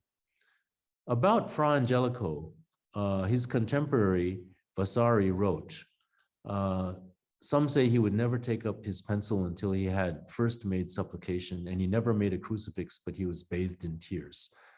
He was always painting for in his deep respect, and he painted the walls of the monastery for his fellow practitioners. Okay, one day on an airplane many years ago, I picked up Newsweek, and I just opened it up and I was reading randomly, and I saw this line: "They are the ones with the intellectual and operational sophistication to stage simultaneous events." And I didn't know what I was reading. I was thinking, is this this looks like a review of a dance choreography or some sort of performance art. Okay. And then I turned the page and I was absolutely terrified, mollified, because what they were talking about was this. So the writers were saying that the people who staged this thing, can you see they're talking in artistic terms about the people who made this. So was this a creative act? Most certainly. But can you see now that depending on your motivation, what creativity can do? You can either make a gift or you can make a garbage. You can be a boon or destruction. You can do both. And certainly over time,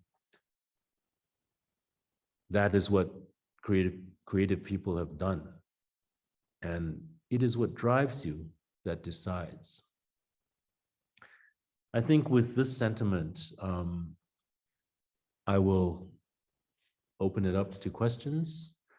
I know there's a lot to talk about, and hopefully, Rinpoche, you'll have me back so I can do more, but tonight, I think we're going to stop here.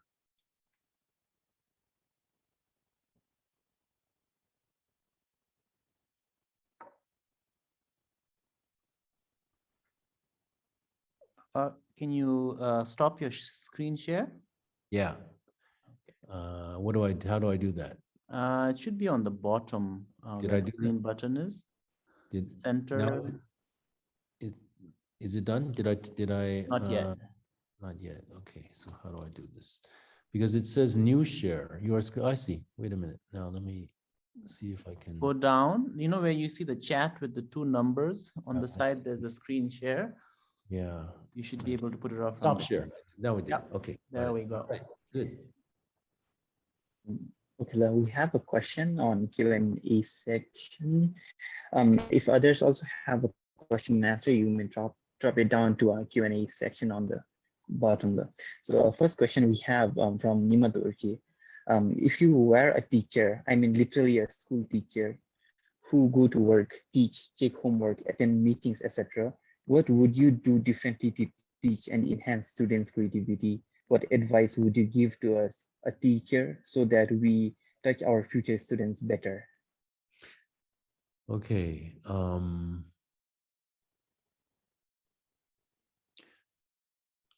Yeah. That's a wonderful question. And I don't think there's any one good answer, but what comes to the top of my mind is that, a few years ago, Rinpoche organized this puja up on Singae, very, very remote part of Bhutan. I was very honored to be part of it, and I made it up to the top.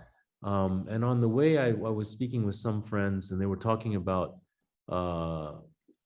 education in general, and thinking of devising a system of education where all of the students would know exactly where everything came from and where it was going to.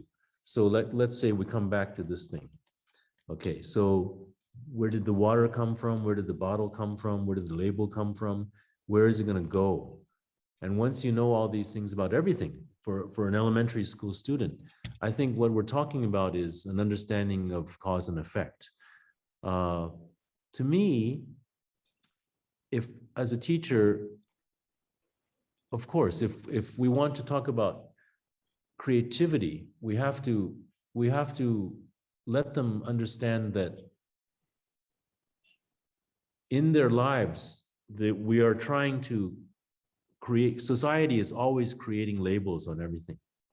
If we can start to teach our students how to take the labels away, then that is a way to start to really start learning to be creative. So if you're always looking at, of course, the scientific way of looking at the world is to create labels. Now, the creative way of looking at the world is to take the labels away. So if you're looking at this, you say, oh, this is a chair. Well, maybe it isn't a chair. Maybe it's a fence. Okay, and maybe it's not even a fence. Maybe it's some sort of a weapon. It's a sword, or maybe it's maybe it's an exercise thing. It could be anything. Anything can be anything. Mm-hmm. I think that is something that we can teach our kids. Anything can be anything. Mm-hmm. Okay, we have next question from Rosalba. When you say that creativity elements are already in our mind, do you refer to Buddhist view of karma, previous life, predispositions, or do you refer to elements of our current life in our mind? I'm referring to our current life in our minds. And to get deeper into it, you would need to be thinking about what do we keep in our minds from our experience of, let's say, today. Let's say you walked somewhere and you didn't see anything because your mind was occupied with something else. Or you saw something and it stuck in your mind. Now, how can we keep these things? Of course, we can have notebooks and write things that keep our memory. But I'm definitely talking about this life. So what are the things I'm saying? That the things that come into my place are all things that I've observed in this life, waking or sleeping. You often get inspiration in dreams. You see things that are maybe useful in your work, but definitely it's about now. That's why you need to take care to take care of your file documents. Your document files, where are they stored? What is useful? What is not useful? What is the right mind for looking at things like that? And to give you a little answer, I tend to want to think that everything is equal, that there is no inspiration greater than any other inspiration. For instance, often people come to me and say, wow, I have a great story for you, make it into a play. Well, I often tell people a great story may not make a great play. And there are many reasons for that, but I do believe deeply that all experience is equal, meaning that we don't need to talk about princes and princesses and warriors and kings. We can talk about a waiter or a bartender or a cleaner, and their stories may be equally usable for us as writers. Yes. We have another one from Nimadorji. If there are 5 stupid people I hang around with, I become 6th. Do you believe that we become what we are surrounded by? I believe Rinpoche, Mr. Stan Lai, and your family members, Mr. Paul, is a creative storyteller. Please share your experience regarding this. Definitely. If you're always around stupid people, you know, sometimes it's not about stupid or not stupid. It's different quality. I mean, what is stupid? What is ignorant? I think maybe in Buddhist terms, what would be more important is are these people compassionate or not? You can have very, dull people who are very compassionate, and they can be very inspiring, and you can learn a lot from them. Whereas if I'm sure Rinpoche would agree that some of the smartest people around are actually they live very unhappy lives, and they seem to create all sorts of problems for themselves. So again, I go back to that. What I was just saying is everything is equal. You shouldn't. I try not to differentiate between what is stupid, what is not stupid, what is valuable, what is not valuable. I think for creativity, it's all the same. Okay, we have Armela for our next question. Could we talk more about motivation? Can motivation be a state of mind? Example, an open state of mind. Okay, for an artist, usually artists are very egocentric because of the need to express. I'm being very frank, and I'm always examining myself. Why am I doing this? Do I need to do this? Who is this satisfying? Is this satisfying me or what? And I think the Buddhist practice has given me that window to look at myself that way, and I think it's healthy. It's very healthy. Many artists do not have that window to look at themselves. And so they really think that what they do is legitimate. It's like whatever they do is legitimate. For instance, I can give you one example. One of my students, an actress, she came to me very, very disturbed. She said, she's on a film shoot. She was cast in a film, and her character does drugs. And so the director told her to do drugs to understand the character. And she said, what am I going to do? And I said, that director is full of BS. That director doesn't know what he's talking about. So if your character had to murder someone, then what? Right? You go and murder someone to understand what the character is about. Are you kidding me? So I said, don't do it, and get out of there if you want. I think that's bad news. You should get out of that production. So later she told me that this director on the set, most of the time he was writing something on his notebook, and later they found out that what he was writing was his acceptance speech, for like getting a grand prize at some film festival. Thank you, so-and-so, thank you, so-and-so. You see, that is motivation in action. what is your motivation for making this film? Well, I guess he wanted to win a grand prize at a film festival, at the Cannes Film Festival. Okay, so if that is your motivation, then see how far that gets you. You see what I'm saying? So if your motivation, if you're able to analyze your motivation, that in itself is quite an accomplishment, because normally as artists, we are pretty intensely involved in the work, so intensely that we don't stand aside and look, why are we doing this? And often I think it's very healthy to look and say what, and to really see, what is the real motivation? Now, basically, if you have a spectrum, ego and, I mean, selfish and altruistic, I think everything is in between. I think it's very hard to be on one extreme, but if we strive to go this way toward the altruistic, to the selfless, I think that creates a different level of art, and this is just my own feeling, because a lot of the art created in the world is created on this side, where people are trying to, as Strindberg would say, exercise their own demons. So if art is a way to exercise their own demons, again, my question is then why do I have to be witness to them exercising their demons? Well, it so happens that some of that stuff becomes dynamite art. And then you have to question, what is the purpose of art? So. Next question we have from Tikunaung Tenzin. You talked about wisdom and method, and you also mentioned about the barrier.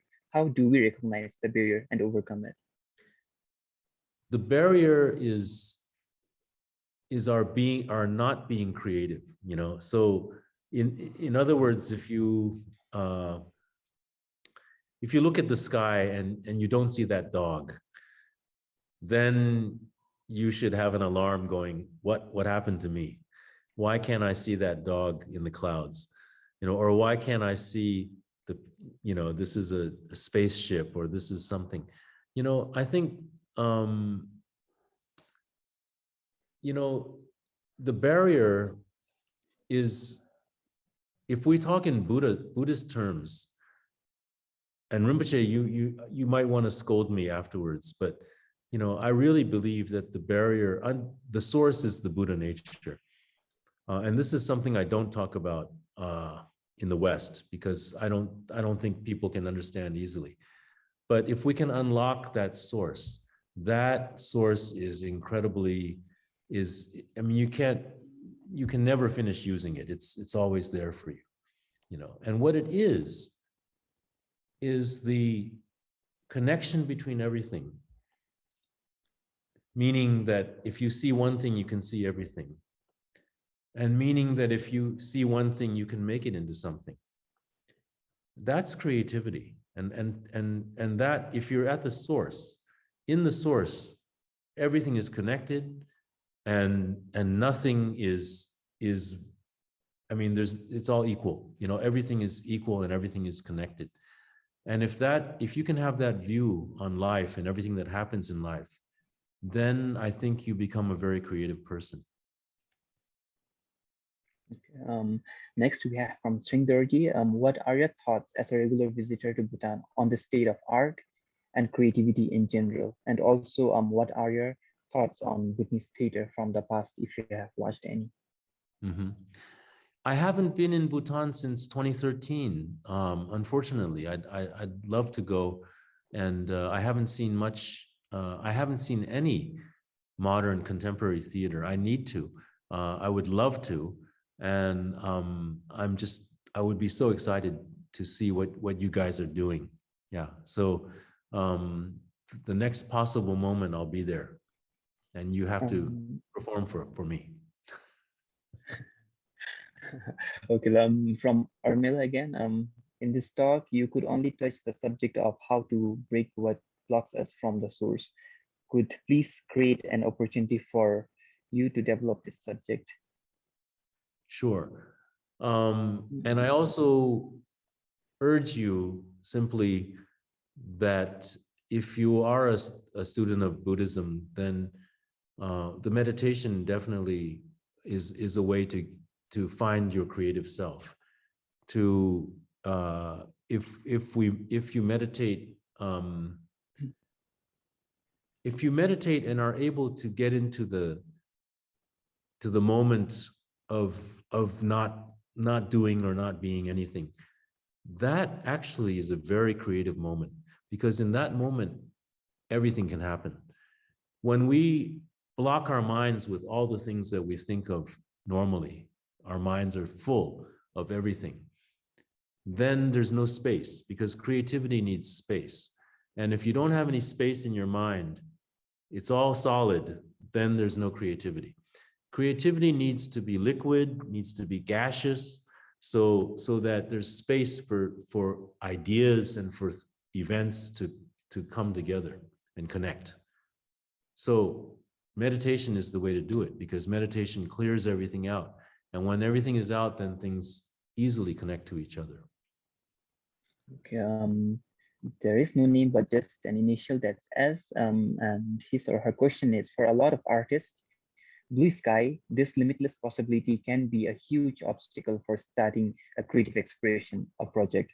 What advice do you have for artists to find focus and decide on a path to create, start something, finding the right way for discipline? Okay, depends first on what kind of art you're into, because if I mean, it's quite different if you're into music, if you're into fine arts, painting. I'm in theater, and so my answer to this question would be, examine what stories you think are important in your life, for your society, for your country. What are the important stories of our time? And once you start to think that way, then you're getting away from the ego, okay? And you're thinking more of what is important for everyone. Of course, hopefully that connects with what is important to you. So let's say today, let's say you find that there are not enough theaters in Bhutan, let's say. So, okay, I want to write a play about there's not enough theaters in Bhutan. Okay, well, there you have it. There you have something that you can start with. Then in the middle, you might find the answer is, why does Bhutan need a theater in the sense of a London theater or a New York theater? You know, why can't Bhutan make a theater in its own terms? And maybe that play becomes about that, and maybe your whole life becomes about that. The thing is pinpointing what is important, what concerns you. Because often where I work a lot in the Chinese world. And in the Chinese world, people are very, very interested in how to create a business out of art, you know, and so they always ask me, how come you know what the audience wants to see? And I tell them, believe it or not, I never think that way. I never think I'm delivering what you want to see. I always go back to what Steve Jobs said about the iPad. I don't know if you heard this before, but when the iPad was launched, Steve Jobs had done zero marketing research. So people were just going, how could you do such an important launch of such an important product and not doing any focus groups or, you know, marketing research? And his answer was, the consumer, it's not the consumer's job to know what he wants. And to me, that is so true for our job, because if I'm thinking, wow, Game of Thrones is so cool, I'm going to write a sequel to that. Okay, you do that, and once it's produced, it's 2 years from now, Game of Thrones is all over, and people aren't interested anymore. You know, there's no way you can guess there's no way you're going to guess what an audience wants to see. You can only go from your heart. What concerns you? You can't figure out what concerns them, but you have to be in touch with what concerns you. And what concerns you, you have to believe they will be interested in. Basically, that's how it works.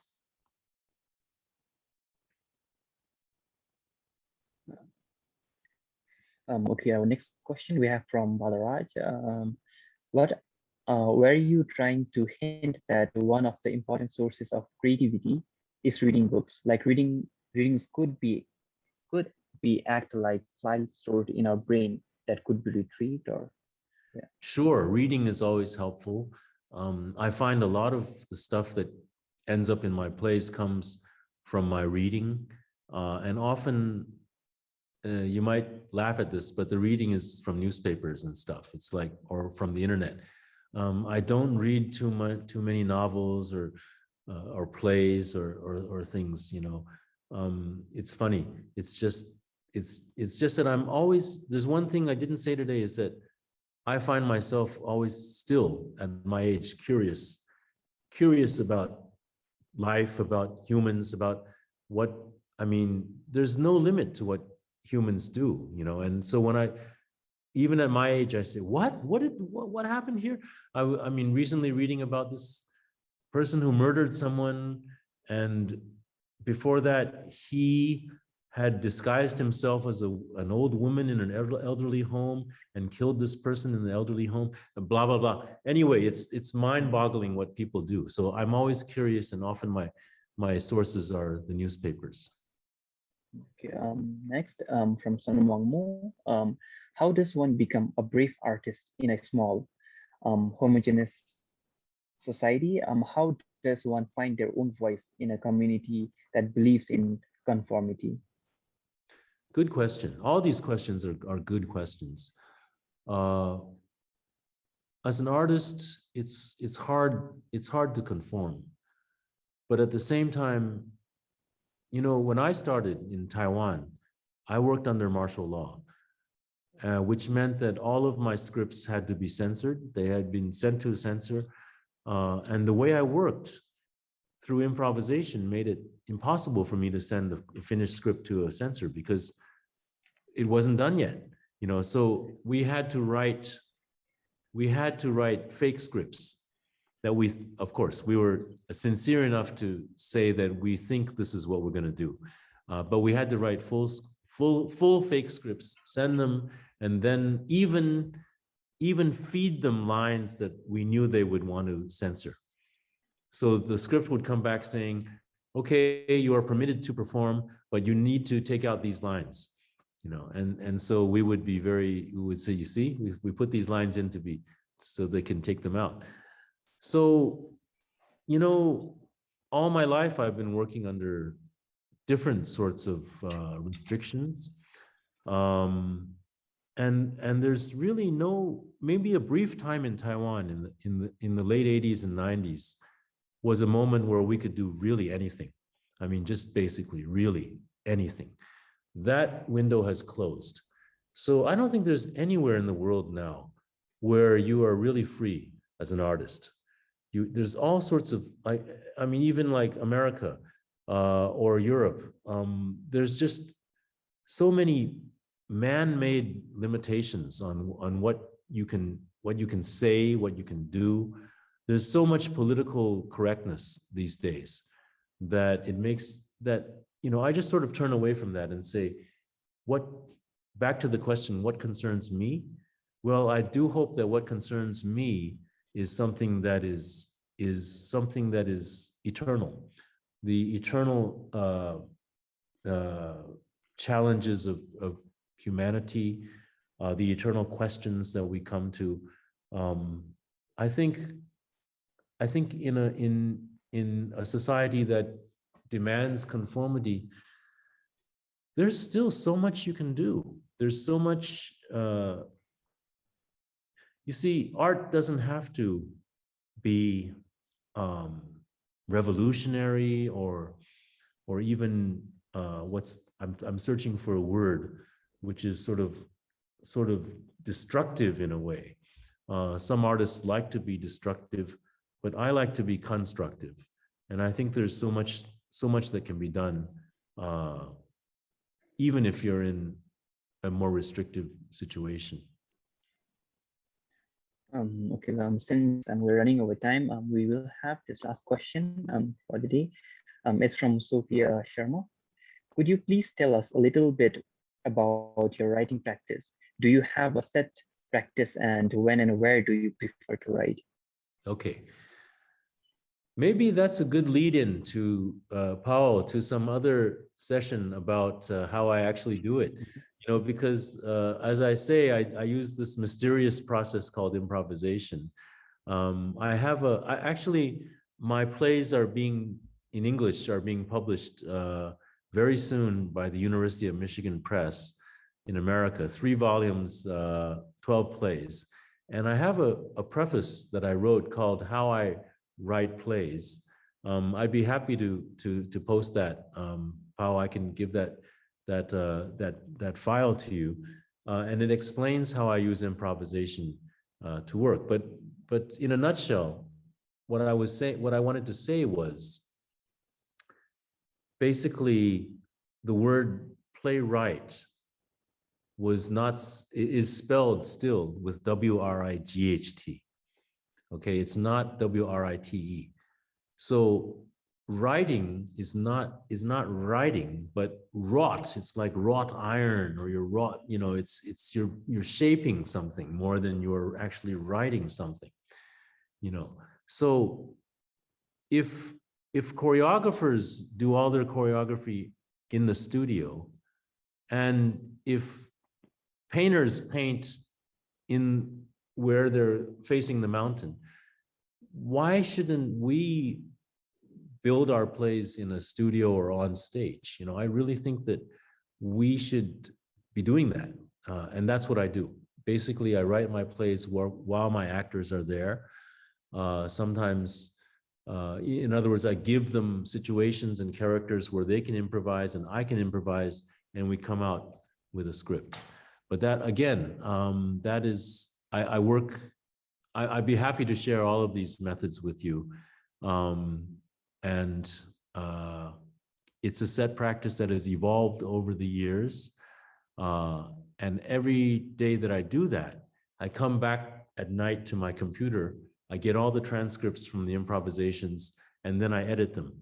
So in the end, it's me doing all the work of choosing what comes from those improvisations, and then sometimes discarding previous structures, building new ones, editing, and creating the whole play. It's hard to describe, but I'm happy to try next time. Yeah. Okay. Very, very much. A big thanks to all the audiences here. It was really amazing piece that you did. Secret Love in Peach Blossom Land, The Village, A Dream Like a Dream, and also to all the audience, A Dream Like a Dream, China Daily. They called it possibly the greatest Chinese language play since time immemorial. And creativity is all about seeing the connections between things. As Buddha also mentioned that everything on earth coexists, and it's same for creativity and art. I feel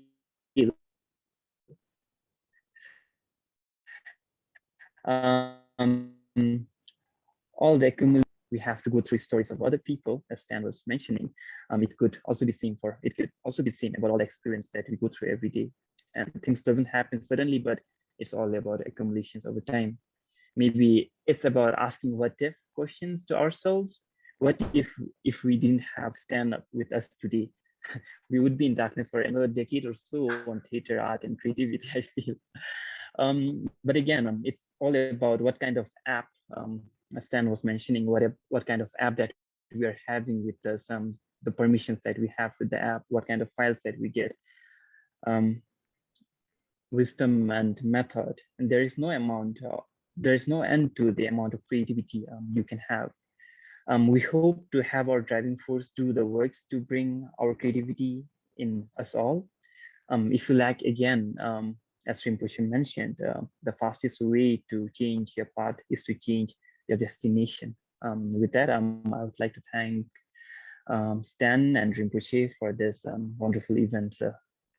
And also the video will be available online. So for those who are missing this session with network issues and all the things, over to you, Paul. Thank you, everyone. It was a wonderful session. I'm so sorry. We had so many questions coming in, and we didn't want to keep Stan and Rinpoche any longer. So we're already over the 2-hour limit. So, we hope we will have a second follow-up session.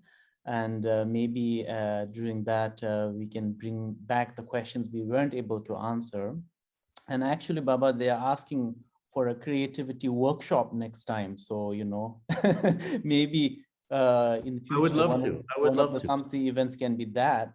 Or hopefully, when the pandemic is over, we can do all this in person in Bhutan. So, well, Paul, I just I'm sure I just want to let all of you know how happy I was to do this, and how close I feel to all of you through Paul, through Rinpoche, and how I feel that maybe tonight we've made a link, made a connection, and that this connection can do a lot of things. We can do a lot of things. There's so much to do, and I'm very happy to involve myself in whatever way. Okay. Thank you so much, Baba. I was seeing if Rinpoche was going to come online. I saw his camera go off and on, but I think it's maybe he's off now. But thank you so much. And thank you everyone else. Thank you all. Thank you all for spending your time, your dinner time. I'm so sorry to keep you from dinner. So till next time then. Bye-bye. Bye. Everyone. Bye. Bye. Bye.